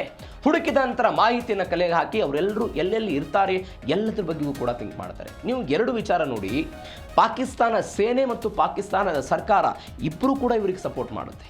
ಅವರಿಗೆ ಬೇಕಾದಂಥ ರಕ್ಷಣೆಗಳು, ಅವರಿಗೆ ಬೇಕಾದಂಥ ಬಂಕರ್ಗಳನ್ನು ನಿರ್ಮಾಣ ಮಾಡಿಕೊಳ್ಳೋದು, ಅವರು ಯಾರಿಗೂ ಕೂಡ ಕಣ್ಣಿಗೆ ಬೀಳದ ಹಾಗೆ ಅವ್ರಿಗೆ ಏನೇನು ವ್ಯವಸ್ಥೆಗಳು ಬೇಕು, ರಕ್ಷಣೆಯ ವಿಚಾರದಲ್ಲಿ, ಅವರ ವಸತಿಯ ವಿಚಾರದಲ್ಲಿ, ಆಹಾರದ ವಿಚಾರದಲ್ಲಿ, ವಿದೇಶಿ ಶತ್ರುಗಳ ದಾಳಿಯ ವಿಚಾರದಲ್ಲಿ, ಎಲ್ಲ ವಿಚಾರದಲ್ಲಿ ರಕ್ಷಣೆಗಳನ್ನು ಕೊಟ್ಟಾಗಲೂ ಕೂಡ ಇಂಥವರನ್ನು ಹತ್ಯೆ ಮಾಡೋ ಪ್ರಯತ್ನಗಳಾಗ್ತಾ ಇದೆ. ಇದು ವಿಟ್ ಹಂಚಿನ ಒಂದು ಭಾಗ ಅಂತ ಹೇಳಲಾಗ್ತಾ ಇದೆ. ಇದು ಭಾರತಕ್ಕೆ ಬೇಕಾದಂಥ ಎಲ್ಲ ಮೋಸ್ಟ್ ವಾಂಟೆಡ್ ಟೆರರಿಸ್ಟ್ಗಳು ಏನೇನಿದ್ರು ಅವರೆಲ್ಲರಿಗೂ ಕೂಡ ಐಷಾರಾಮಿ ಜೀವನವನ್ನು ಕೊಟ್ಟಾಗಲೂ ಕೂಡ ಭಾರತ ಯಾವುದೇ ಒಂದು ಸೃಜನಾತ್ಮಕ ದಾಳಿನೋ ಅಥವಾ ಅವರಿಗಾಗಿನೇ ಸಮಯ ಮೀಸಲಿಟ್ಟೋ ಯಾವುದು ಕೂಡ ಇಲ್ಲ. ಬಟ್ 2022ರಿಂದ 3-4 ವರ್ಷಗಳ ಅವಧಿಯಲ್ಲಿ ಒಂದು 40 ಜನ ಟೆರರಿಸ್ಟನ್ನು ಈ ಪರಿಪ್ರಮಾಣದಲ್ಲಿ ಅಪರಿಚಿತ ಬಂದೂಕುದಾರಿ ಹೊಡೆದುಳಿಸಿದ. ಇದು ಗಮನಿಸಬೇಕಾದ ಸಂಗತಿ. ಇದು ಜೀ ಕನ್ನಡ ನ್ಯೂಸ್ DNA 2ನೇ ಸುದ್ದಿ. ಭಾರತದ ರಾಜಕಾರಣ. ಇತ್ತೀಚೆಗಷ್ಟೇ ಪಂಚರಾಜ್ಯಗಳ ಚುನಾವಣೆಯ ಫಲಿತಾಂಶ ಬಂತು. ಈ ಚುನಾವಣೆಯ ಫಲಿತಾಂಶದಲ್ಲಿ ಜಂಜಿಗಳು ಹೊಸ ಪ್ರಯತ್ನಕ್ಕೆ ಒಂದು ಬೆಲೆ ಕೊಡ್ತಿದ್ದಾರೆ, ಹೊಸ ಮುಖವನ್ನು ಆಯ್ಕೆ ಮಾಡಿಕೊಳ್ತಿದ್ದಾರೆ ಎನ್ನುವಂಥ ಒಂದು ಸಂದೇಶ ಕೊಡೋ ಪ್ರಯತ್ನವನ್ನು ಜಂಜಿಗಳು ತಮಿಳುನಾಡಲ್ಲಿ ಮಾಡಿದ್ದಾರೆ ಎನ್ನುವಂಥ ದೊಡ್ಡ ಮಟ್ಟದ ಚರ್ಚೆಗಳಾಗ್ತಾ ಇತ್ತು. ಈ ದೊಡ್ಡ ಮಟ್ಟದ ಚರ್ಚೆಯ ನಂತರ ಕಾಕ್ರೋಚ್ ಜನತಾ ಪಾರ್ಟಿ ಎನ್ನುವಂಥ ಒಂದು ದೊಡ್ಡ ಮಟ್ಟದಲ್ಲಿ ಒಂದು ವೈಬ್ರೇಷನ್ಗೆ ಕಾರಣವಾದಂಥ ಒಂದು ಪಾರ್ಟಿಯ ಬಗ್ಗೆ ಚರ್ಚೆಗಳು ಕಳೆದ 4-5 ದಿನಗಳಿಂದ ಆಗ್ತಾ ಇತ್ತು. ಇವೆಲ್ಲದರ ನಡುವೆ ಮತ್ತೊಂದು ತಂತ್ರಗಾರಿಕೆಯೋ ಮತ್ತೊಂದು ಮಾತು ರಾಜಕಾರಣದಲ್ಲಿ ಹೊರಬಂದಿದೆ. ಮುಂದಿನ 20 ವರ್ಷಗಳ ಕಾಲ ಭಾರತೀಯ ಜನತಾ ಪಾರ್ಟಿಯ ಪಾರಮ್ಯ ಮುಂದುವರಿಯುತ್ತೆ ಅಂತ ಇದೀಗ ಒಂದು ಹೇಳಿಕೆ ಹೊರಗಡೆ ಬಂದಿರೋದು. ಪ್ರದೀಪ್ ಗುಪ್ತಾ ಅವರು ಕೊಟ್ಟಂತಹ ಹೇಳಿಕೆ ಇದು. ಅಂದರೆ ತಮಿಳುನಾಡಲ್ಲಿ TVK ಅಧಿಕಾರಕ್ಕೆ ಬರುತ್ತೆ ಅಂತ, ವಿಜಯ್ ನೇತೃತ್ವದ TVK ಅಧಿಕಾರಕ್ಕೆ ಬರುತ್ತೆ ಅಂತ ಇವರೇ ಹೇಳಿದ್ರು. ಅದೇ ಮಾದರಿಯಲ್ಲಿ ಮುಂದಿನ 20 ವರ್ಷಗಳ ಕಾಲ ಒನ್ಸ್ ಅಗೇನ್ BJPಯ ಪಾರುಪತ್ಯ ಇರುತ್ತೆ ಅಂತ ಹೇಳ್ತಿದ್ದಾರೆ. 2014ರಲ್ಲಿ ಸಂಪೂರ್ಣ ಪೂರ್ಣ ಪ್ರಮಾಣದಲ್ಲಿ ಅಧಿಕಾರ, 2019ರಲ್ಲಿ ಅದರ ಹೆಚ್ಚಳ, 2024ರ ಲೋಕಸಭಾ ಚುನಾವಣೆಯಲ್ಲಿ NDA ಮೈತ್ರಿಕೂಟದ ಸರ್ಕಾರ ಇವತ್ತು ಕೇಂದ್ರದಲ್ಲಿದೆ. ಮತ್ತೊಂದು ಬೆಳವಣಿಗೆ, ಗೆಲ್ಲಲಾಗದಂಥ ಪಶ್ಚಿಮ ಬಂಗಾಳ, ಕೇರಳದಲ್ಲಿ ಖಾತೆ ತೆರೆಯುವಂತಹ ಪ್ರಯತ್ನ, ಗೆಲ್ಲಲಾಗದಂಥ ಒಡಿಶಾ, ಕಾಂಗ್ರೆಸ್ನ ಭದ್ರಕೋಟೆಯಾಗಿದ್ದಂತಹ ಈ ಯಾವ್ಯಾವ ನಮ್ಮ ಅರುಣಾಚಲ ಪ್ರದೇಶ ಆಗಿರ್ಬೋದು, ಅಸ್ಸಾಂ ಆಗಿರ್ಬೋದು, ನಾಗಾಲ್ಯಾಂಡ್ ಆಗಿರ್ಬೋದು, ಈ 7 ರಾಜ್ಯಗಳೇನು ಬರುತ್ತೆ ಅಲ್ಲಿ BJPಯ ಭದ್ರಕೋಟೆ. ಜಮ್ಮು ಕಾಶ್ಮೀರದಲ್ಲಿ ಅಲ್ಲಿ ಒಂದು ಮೈತ್ರಿ ಮಾಡಿಕೊಂಡು ಸರ್ಕಾರ ರಚನೆ ಮಾಡೋ ಪ್ರಯತ್ನವನ್ನು, ಅಂದರೆ ಎಲ್ಲೆಲ್ಲಿ ಬೇರೆಗಳು BJPಯದ್ದು ಬಲವಾಗಿ ಇರಲಿಲ್ಲವೋ ಅದನ್ನು ಬಲವಾಗಿ ಬೇರಿರೋ ಪ್ರಯತ್ನವನ್ನು ನರೇಂದ್ರ ಮೋದಿ ಮತ್ತು ಅಮಿತ್ ಶಾ ಅವರು ಮಾಡಿದ್ದಾರೆ ಎನ್ನುವಂತಹ ಡೀಟೇಲ್ಸ್ ಅವರನ್ನು ಕೊಟ್ಟಿದ್ದಾರೆ. ಹಾಗಾದರೆ 20 ವರ್ಷಗಳ BJPಯ ಸುವರ್ಣ ಯುಗ ಏನೇನು ಹೇಳಿದರು? ಹಾಗಾದರೆ 2014ರಿಂದ ಆರಂಭವಾಗಿರುವಂಥ BJP ರಾಜಕೀಯ ಚಕ್ರ ಕೇಂದ್ರ ಮತ್ತು ರಾಜ್ಯಗಳಲ್ಲಿ ಇನ್ನೂ 20 ವರ್ಷಗಳ ಕಾಲ ಮುಂದುವರಿಯುತ್ತೆ. ದೇಶದ ಖ್ಯಾತ ಸೆಫಾಲಜಿಸ್ಟ್ ಮತ್ತು ಆಕ್ಸಿಸ್ ಮೈ ಇಂಡಿಯಾ ಮುಖ್ಯಸ್ಥ ಪ್ರದೀಪ್ ಗುಪ್ತಾ ಅವರ ಹೊಸ ರಾಜಕೀಯ ವಿಶ್ಲೇಷಣೆ ಇದು. ನರೇಂದ್ರ ಮೋದಿ ಅವರ ಹವಾ ಮುಂದುವರಿಯುತ್ತೆ, 8 ವರ್ಷಗಳ ಕಾಲ BJPಗೆ ಯಾವುದೇ ಆತಂಕ ಇಲ್ಲ ಅಂತ ಅಲ್ಲ ಅವರು ಹೇಳಿದ್ದಾರೆ. ಹೆಂಗಿದು? ಅವ್ರು ಹೇಳ್ತಾ ಇರುವಂಥ ಲೆಕ್ಕಾಚಾರ ಏನಿದೆ? ಭಾರತೀಯ ರಾಜಕಾರಣವನ್ನು ಅವರೊಂದು ಕಾಲಚಕ್ರಕ್ಕೆ ಹೋಲಿಕೆ ಮಾಡ್ತಾರೆ. ತಿರುಗ್ತಾ ಇರುವಂಥ ಚರ್ಚೆಗೆ ಆ ಚಕ್ರ ಸತತವಾಗಿ ತಿರುಗ್ತಾ ಇರುತ್ತೆ. ಹೆಂಗೆ ತಿರುಗುತ್ತೆ? 1947ರಲ್ಲಿ ದೇಶಕ್ಕೆ ಸ್ವಾತಂತ್ರ್ಯ ಬಂತು. 1952ರಲ್ಲಿ ದೇಶ ಐತಿಹಾಸಿಕವಾಗಿ ಪ್ರಥಮ ಚುನಾವಣೆಯನ್ನು ಎದುರಿಸಿತು. 1952ರ ಚುನಾವಣೆಯಿಂದ ಹಿಡಿದು 1977 ತನಕ ದೇಶದಲ್ಲಿ ಕಾಂಗ್ರೆಸ್ ಅಧಿಕಾರದಲ್ಲಿತ್ತು. 1977ರಿಂದ ಹಿಡಿದು 2004, 2009 ತನಕವೂ ಕೂಡ ಹೆಚ್ಚು ಕಡಿಮೆ ಸಮ್ಮಿಶ್ರ ಸರ್ಕಾರಗಳ ಅವಧಿ ಇತ್ತು. 2014ರಿಂದ ಬಿಜೆಪಿಯ ಪಾರಮ್ಯ ಶುರುವಾಗಿದೆ. ಹೆಂಗೆ 1952, 1957, 62ರಲ್ಲಿ 300ಕ್ಕಿಂತ ಅಧಿಕ ಸೀಟನ್ನು ನೆಹರು ನೇತೃತ್ವದಲ್ಲಿ ಕಾಂಗ್ರೆಸ್ ಗೆಲ್ಲುತ್ತೆ. 300ಕ್ಕಿಂತ ಅಧಿಕ ಸೀಟುಗಳನ್ನು ಅಧಿಕಾರಕ್ಕೆ ಬರ್ತಾರೆ. 1967, 1971ರಲ್ಲಿ ಇಂದಿರಾ ಗಾಂಧಿಯವರ ನೇತೃತ್ವ ಕಾಂಗ್ರೆಸ್ ಗೆಲುವನ್ನು ಸಾಧಿಸುತ್ತೆ. 1974, 75 ತುರ್ತು ಪರಿಸ್ಥಿತಿ, 1977ರ ತುರ್ತು ಪರಿಸ್ಥಿತಿ ಎಲ್ಲವೂ ಆದಮೇಲೆ ಇಂದಿರಾ ಗಾಂಧಿ ನಿಧನ ಆಗುತ್ತೆ. ರಾಜೀವ್ ಗಾಂಧಿ ಬರ್ತಾರೆ 1984ರಲ್ಲಿ. ಇನ್ನೇನು ಕಾಂಗ್ರೆಸ್ ಸೋತು ಸುಣ್ಣ ಆಯ್ತಪ್ಪ ತುರ್ತು ಪರಿಸ್ಥಿತಿಯಿಂದ ಅನ್ನುವಂಥ ಲೆಕ್ಕಾಚಾರದಲ್ಲಿದ್ದಾಗ ರಾಜೀವ್ ಗಾಂಧಿ ನೇತೃತ್ವದಲ್ಲಿ ಕಾಂಗ್ರೆಸ್ 414 ಸ್ಥಾನ ಪಡೆದುಕೊಳ್ಳುತ್ತೆ. ಅಲ್ಲಿಯ ತನಕವೂ ಕೂಡ ಕಾಂಗ್ರೆಸ್ನ ಪಾರಮ್ಯ ಇತ್ತು. ಅಂದರೆ 1952ರಿಂದ ಅಲ್ಲಿಯ ತನಕ. ಯಾವಾಗ ಸಮ್ಮಿಶ್ರ ಸರ್ಕಾರದ ಅವಧಿ ಶುರುವಾಯಿತು 1989ರಿಂದ 2014 ತನಕ 25 ವರ್ಷಗಳ ಕಾಲ ಯಾವೊಂದು ಪಾರ್ಟಿಗೂ ಕೂಡ ಭಾರತೀಯ ಮತದಾರ ಸ್ಪಷ್ಟವಾದಂತಹ ಬಹುಮತವನ್ನು ಕೊಡಲಿಲ್ಲ. ನೀವು ಅದರಲ್ಲೂ ನೋಡಿ 1989ರಿಂದ 1999 ಈ 10 ವರ್ಷಗಳ ಅವಧಿಯಲ್ಲಿ ಇಡೀ ದೇಶ 5 ಲೋಕಸಭಾ ಚುನಾವಣೆಗಳನ್ನು ಕಳೆದು 7 ಪ್ರಧಾನಿಗಳು ಬದಲಾದವು. ಇದು ಎಲ್ಲ ಅರಾಜಕತೆ ಸೃಷ್ಟಿಯಾಗಿತ್ತು ಭಾರತೀಯ ರಾಜಕಾರಣದಲ್ಲಿ. 1999ರಿಂದ 2014 ಬಿಜೆಪಿಯವರ NDA ಮೈತ್ರಿಕೂಟ, ಅಂದರೆ ವಾಜಪೇಯಿಯವರ NDA ಮೈತ್ರಿಕೂಟ. ಅದಾದ ನಂತರ ಮನಮೋಹನ್ ಸಿಂಗ್ ಅವರ ನೇತೃತ್ವದಲ್ಲಿ UPA 1 ಸರ್ಕಾರ, UPA 2 ಸರ್ಕಾರ ಆಯಿತು. 2014ರಲ್ಲಿ ನರೇಂದ್ರ ಮೋದಿ ನೇತೃತ್ವದ ಬಿಜೆಪಿ ಅಧಿಕಾರಕ್ಕೆ ಬಂತು. 2019ರಲ್ಲಿ ಗೆದ್ದರು, 2024ರಲ್ಲೂ ಕೂಡ ಗೆದ್ದಿದ್ದಾರೆ. ಅಂದರೆ ಅವರ ಕ್ಯಾಲ್ಕುಲೇಷನ್ ಏನಿದೆ, ಒಂದು ರಾಜಕೀಯ ಪರ್ವ ಒಂದು 25-30 ವರ್ಷಗಳ ಕಾಲ ಭಾರತೀಯ ರಾಜಕಾರಣದಲ್ಲಿ ಕಂಟಿನ್ಯೂ ಆಗ್ತಾ ಇರುತ್ತೆ. ಕಾಂಗ್ರೆಸ್ ಮೈತ್ರಿ ಅದಾದ ನಂತರ ಇವತ್ತು ಬಿಜೆಪಿ. ಈ ಬಿಜೆಪಿಯ ಪಾರುಪತ್ಯ ಒನ್ಸ್ ಅಗೇನ್ ಮುಂದಿನ ಕೆಲವು ವರ್ಷಗಳ ಕಾಲ ಇರುತ್ತೆ ಅಂತ ಪ್ರದೀಪ್ ಗುಪ್ತಾ ಅವರ ಅಂದಾಜು. ಆ ರೀತಿಯಲ್ಲಿ ಇದೀಗ ಅವರು ಕ್ಯಾಲ್ಕುಲೇಷನ್ ಮಾಡದಂತೆ ಮೇಲ್ನೋಟ ಕಾಣಿಸ್ತಾ ಇದೆ. ಮತ್ತೊಂದು ಅವರು ಹೇಳ್ತಾ ಇದ್ದಾರೆ, ಪ್ರಧಾನಿ ನರೇಂದ್ರ ಮೋದಿ ಮತ್ತು ಅಮಿತ್ ಶಾ ಅವರ ಈ ಸೀಕ್ರೆಟ್ ಜೋಡಿ ಸಕ್ಸಸ್ ಆಗಿದ್ದು ಹೇಗೆ? ಇಬ್ಬರು ಕೂಡ ಗುಜರಾತ್ ಮೂಲದವರು, ರಾಷ್ಟ್ರೀಯ ಸ್ವಯಂ ಸೇವಕ ಸಂಘದವರು. ಅದಾದ ನಂತರ ಬಿಜೆಪಿ ಸೇರಿಕೊಂಡ್ರು. ಬಿಜೆಪಿಯನ್ನು ಕಟ್ಟಿ ಮೊದಲ ಬಾರಿಗೆ ಕೇಶುಭಾಯಿ ಪಟೇಲ್ ಅವರ ನೇತೃತ್ವದಲ್ಲಿ ಗುಜರಾತಲ್ಲಿ ಸರ್ಕಾರ ರಚನೆ ಮಾಡಿದರು. ಇವೆಲ್ಲದರ ನಂತರ ರಾಷ್ಟ್ರ ರಾಜಕಾರಣಕ್ಕೆ ಬಂದರು. ಪ್ರಧಾನಿ ಮೋದಿ ಮತ್ತು ಅಮಿತ್ ಶಾ ಜೋಡಿಯ ಯಶಸ್ಸಿನ ಹಿಂದೆ ಕೇವಲ ರಾಜಕೀಯ ಅದೃಷ್ಟ ಇಲ್ಲ, ಬದಲಿಗೆ ಒಂದು ವ್ಯವಸ್ಥೆಯ ತಂತ್ರಗಾರಿಕೆ ಇದೆ. ಕಾಟೇಜ್ ಟು ಕಾರ್ಪೊರೇಟ್ ಶೈಲಿಯ ಸಂಘಟನೆ ಮಾಡ್ತಾರೆ. ಅಮಿತ್ ಶಾ ನೇತೃತ್ವದಲ್ಲಿ ಬಿಜೆಪಿ ಅತಿ ದೊಡ್ಡ ಪಕ್ಷ ಆಗಿದೆ. ಬೂತ್ ಮಟ್ಟದ ಕಾರ್ಯಕರ್ತರನ್ನೆಲ್ಲ ಸಕ್ರಿಯ ಆಗಿಡೋದು, ಚುನಾವಣೆ ಇಲ್ಲದ ಸಮಯದಲ್ಲೂ ಕೂಡ ಕೆಲಸ ಮಾಡೋ ಪ್ರಯತ್ನ. 2 ಇಮೇಜ್ಗಳಿದೆ. ಪ್ರಧಾನಿ ನರೇಂದ್ರ ಮೋದಿ ಅವರ ವರ್ಚಸ್ಸಿದೆ, ನಾಯಕತ್ವದ ಬಗ್ಗೆ ಅವರು ಮಾತನಾಡುವಂಥ ಮಾತು, ಅವರ ವೈಯಕ್ತಿಕ ವರ್ಚಸ್ಸಿರೋದು, ಅದು ಬಿಜೆಪಿಗೆ ಸಹಾಯ ಆಗಿದೆ. ಕ್ಲೀನ್ ಇಮೇಜ್ ಇದೆ ಅನ್ನುವಂಥ ಒಂದು. ಎರಡನೇದು ಅಮಿತ್ ಶಾ ಸಂಘಟನಾ ಚತುರ ಅಂತ ಕರೀತಾರೆ, ಸಂಘಟನಾ ಚಾಣಕ್ಯ ಅಂತ ಕರೀತಾರೆ. ಅದು ಅಭ್ಯರ್ಥಿಗಳನ್ನು ಕಣಕ್ಕಿಳಿಸೋದು, ಪಾರ್ಟಿಯ ಸಂಘಟನೆ ಆಗಿರ್ಬೋದು, ಅದಾದ ನಂತರ ಮೈಕ್ರೋ ಮ್ಯಾನೇಜ್ಮೆಂಟ್ಗಳನ್ನು ಮಾಡೋದು, ಬೂತ್ ಮಟ್ಟದಲ್ಲಿ ಪಾರ್ಟಿಯನ್ನು ಸಂಘಟನೆ ಮಾಡೋದು, ಎರಡರ ವಿಚಾರದಲ್ಲೂ ಕೂಡ ಇಬ್ಬರು ಕೂಡ ಬಲಿಷ್ಠವಾಗಿದ್ದಾರೆ ಅಂತ. ನೋಡಿ, ನಾನು ಅವಾಗಲೇ ಹೇಳಿದೆ 24x7 ರಾಜಕಾರಣಿಗಳು ಇಬ್ಬರು ಕೂಡ. 24x7 ವರ್ಷದ 365 ದಿನ ರಾಜಕಾರಣ ಮಾಡ್ತಾರೆ. ಅದರ ಭಾಗವಾಗಿ ಏನು ಮಾಡಿದ್ರು ಅವರು, ಗುಜರಾತ್ನಿಂದ ದೆಹಲಿಗೆ ಬರೋ ಪ್ರಯತ್ನ ಆಯಿತು. ಗುಜರಾತ್ನಿಂದ ದೆಹಲಿಗೆ ಬಂದರು. ಯಾವ ಗುಜರಾತ್ನಲ್ಲಿ ಇದೇ ಕಾಂಗ್ರೆಸ್ನ ಪಾರುಪತ್ಯ ಇತ್ತು, ಅಲ್ಲಿ ಸತತವಾಗಿ ಬಿಜೆಪಿಯನ್ನು ಗೆಲ್ಲಿಸೋ ಪ್ರಯತ್ನವನ್ನು ಯಾವತ್ತಿಂದ ಮಾಡಿದರು? 1995ರಲ್ಲಿ ಗೆಲ್ಲಿಸೋ ಪ್ರಯತ್ನವನ್ನು ಮಾಡಿದರು. 2001ರಲ್ಲಿ ಕೇಶುಭಾಯಿ ಪಟೇಲ್ ನಂತರ ಇದೇ ನರೇಂದ್ರ ಮೋದಿ ಹೋಗಿ ಅಲ್ಲಿ ಮುಖ್ಯಮಂತ್ರಿ ಆದರು. ಅದಾದ ನಂತರ ಬಿಜೆಪಿ ಹೈಕಮಾಂಡ್ ಅವರನ್ನು ಎಲ್ಲಿ ಕರೆಸ್ಕೊಳ್ತು? ದೆಹಲಿ ಕರೆಸ್ಕೊಳ್ತು. ಈ ಹಿಂದೆ ನರೇಂದ್ರ ಮೋದಿ ಅವರ ಸರ್ಕಾರದಲ್ಲೂ ಕೂಡ, ಅಂದರೆ ಗುಜರಾತ್ನ ಮುಖ್ಯಮಂತ್ರಿ ಆದಂತಹ ಸಮಯದಲ್ಲೂ ಕೂಡ ಇದೇ ಅಮಿತ್ ಶಾ ಅವರು ಹೆಗಲಿಗೆ ಹೆಗಲು ಕೊಟ್ಟು ಕೆಲಸ ಮಾಡಿದರು. ಅಲ್ಲಿಯೂ ಕೂಡ ಗೃಹ ಮಂತ್ರಿ ಆಗಿದ್ದರು. ಒನ್ಸ್ ಅಗೇನ್ ಇವತ್ತು ಕೂಡ ಗೃಹ ಮಂತ್ರಿಯಾಗಿ ಕೆಲಸ ಮಾಡ್ತಾ ಇದ್ದಾರೆ. ಹೀಗಾಗಿ ಅವರೆಲ್ಲರೂ ಕೂಡ ಎಲ್ಲ ರಾಜ್ಯಗಳಲ್ಲಿ ಗೆಲ್ಲುವ ಪ್ರಯತ್ನವನ್ನು ಮಾಡ್ತಾರೆ. ಒಂದು ಬೆಸ್ಟ್ ಎಕ್ಸಾಂಪಲ್ ನೀವು ತೆಗೆದುಕೊಳ್ಳಿ, ಪಶ್ಚಿಮ ಬಂಗಾಳ ಗೆದ್ದಿರೋದು. ನಿಮಗೆ ಗೋವಾದ 2017ರ ಎಲೆಕ್ಷನ್ ಗೊತ್ತಿರಬಹುದು. ಗೋವಾದಲ್ಲಿ ಕಾಂಗ್ರೆಸ್ 17 ಸ್ಥಾನ ಗೆದ್ದಿತ್ತು. ಬೆಸ್ಟ್ ಒಂದು ಎಕ್ಸಾಂಪಲ್ ಇವರಿಬ್ಬರ ನಾಯಕತ್ವಕ್ಕೆ. 17 ಕಾಂಗ್ರೆಸ್ ಗೆದ್ದಿತ್ತು, 13 ಬಿಜೆಪಿ ಗೆದ್ದಿತ್ತು, 4 ಸ್ಥಾನ ಕಡಿಮೆ. ಅವಾಗ ಏನು ಮಾಡಿದ್ರು, ಇವತ್ತು TVಗೆ ಹೋಗಿ ಸರ್ಕಾರ ರಚನೆ ಮಾಡ್ತೀವಿ ಅಂತ ರಾಜ್ಯಪಾಲರ ಮುಂದೆ ಹಕ್ಕನ್ನು ಮಂಡಿಸೆ ಮಾಡಿದ್ರಲ್ಲ, ಅವತ್ತು ಕಾಂಗ್ರೆಸ್ ಹಾಗೆ ಮಾಡಬಹುದು ಅನ್ನುವಂಥ ಲೆಕ್ಕಾಚಾರವನ್ನು ಅರಿತಂತಹ ಇದೇ ಅಮಿತ್ ಶಾ ಅವರು ಕೇವಲ 13 ಜನ ಶಾಸಕರಿದ್ದರೂ ಕೂಡ ಲೋಕಲ್ ಪಾರ್ಟಿಗಳನ್ನು ಕಟ್ಟಿಕೊಂಡು ಅವತ್ತು ಗೋವಾದಲ್ಲಿ ಸರ್ಕಾರ ರಚನೆ ಮಾಡೋ ಪ್ರಯತ್ನ ಮಾಡಿದರು. ಅಂದರೆ ಇವರಿಬ್ಬರ ನಾಯಕತ್ವ ಏನಾಗ್ತಾ ಇದೆ, ಸ್ಥಳೀಯ ಮಟ್ಟದ ಪಕ್ಷಗಳನ್ನು ಬಳಕೆ ಮಾಡಿಕೊಳ್ಳೋದು, ಅಧಿಕಾರ ಸ್ಥಾಪನೆ ಮಾಡೋದು, ಇದು ಕೂಡ ಇವರಿಬ್ಬರ ಸಂಘಟನೆಯ ಪ್ರಾಮುಖ್ಯತೆ ಅಂತ ಹೇಳ್ಬೋದು. ಇದೇ ಕಾರಣಕ್ಕಾಗಿ ಅದು ಒಡಿಶಾ ಆಗಿರ್ಬೋದು, ತ್ರಿಪುರ ಆಗಿರ್ಬೋದು. ತ್ರಿಪುರಾದಲ್ಲಿ 25 ವರ್ಷಗಳ ಕಾಲ ನವೀನ್ ಪಟ್ನಾಯಕ್ ಅವರ ಸರ್ಕಾರ ಇತ್ತು, ಅಲ್ಲಿ ಬಿಜೆಪಿ ಗೆಲ್ಲಿಸೋ ಪ್ರಯತ್ನವನ್ನು ಮಾಡಿದ್ದಾರೆ ಕಳೆದ ಬಾರಿ ಚುನಾವಣೆ. ಇವೆಲ್ಲವೂ ಕೂಡ ಇವರಿಬ್ಬರ ನಾಯಕತ್ವದ ಬಗ್ಗೆ ದೊಡ್ಡ ಮಟ್ಟದ ಚರ್ಚೆ. ಹಾಗಾದರೆ ಬಿಜೆಪಿ ಪ್ರಾಬಲ್ಯಕ್ಕೆ ಬ್ರೇಕ್ ಯಾವಾಗ ಬ್ರೇಕು? ಯಾವಾಗಲೂ ಒಂದು ಪೀಕ್ ಅನ್ನೋದು ಇರುತ್ತೆ. ಆ ಪೀಕ್ ಲೆವೆಲ್ಗೆ ಹೋದ್ಮೇಲೆ ಸಹಜವಾಗಿ ಇಳಿಕೆ ಆಗೋದಕ್ಕೆ ಶುರುವಾಗುತ್ತೆ. ಅವರು ಕೂಡ ಅದನ್ನೇ ಹೇಳ್ತಾರೆ, ಪ್ರದೀಪ್ ಗುಪ್ತಾ ಅದನ್ನೇ ಕೂಡ ಹೇಳ್ತಾರೆ. ಈ ಪೀಕ್ ಲೆವೆಲ್ ಅನ್ನು ತಲುಪಿದ ನಂತರ ಅದು ಪತನ ಆಗಬಹುದು ಅಂತ. ವಿಪಕ್ಷಗಳು ಕೇಂದ್ರ ಮತ್ತು ರಾಜ್ಯಗಳಲ್ಲಿ ಕೇವಲ ಸೀಟುಗಳ ಮೈತ್ರಿ ಮಾಡಿಕೊಳ್ಳೋದ್ರಿಂದ ಬಿಜೆಪಿಯನ್ನು ಸೋಲಿಸೋದಕ್ಕೆ ಸಾಧ್ಯ ಇಲ್ಲ.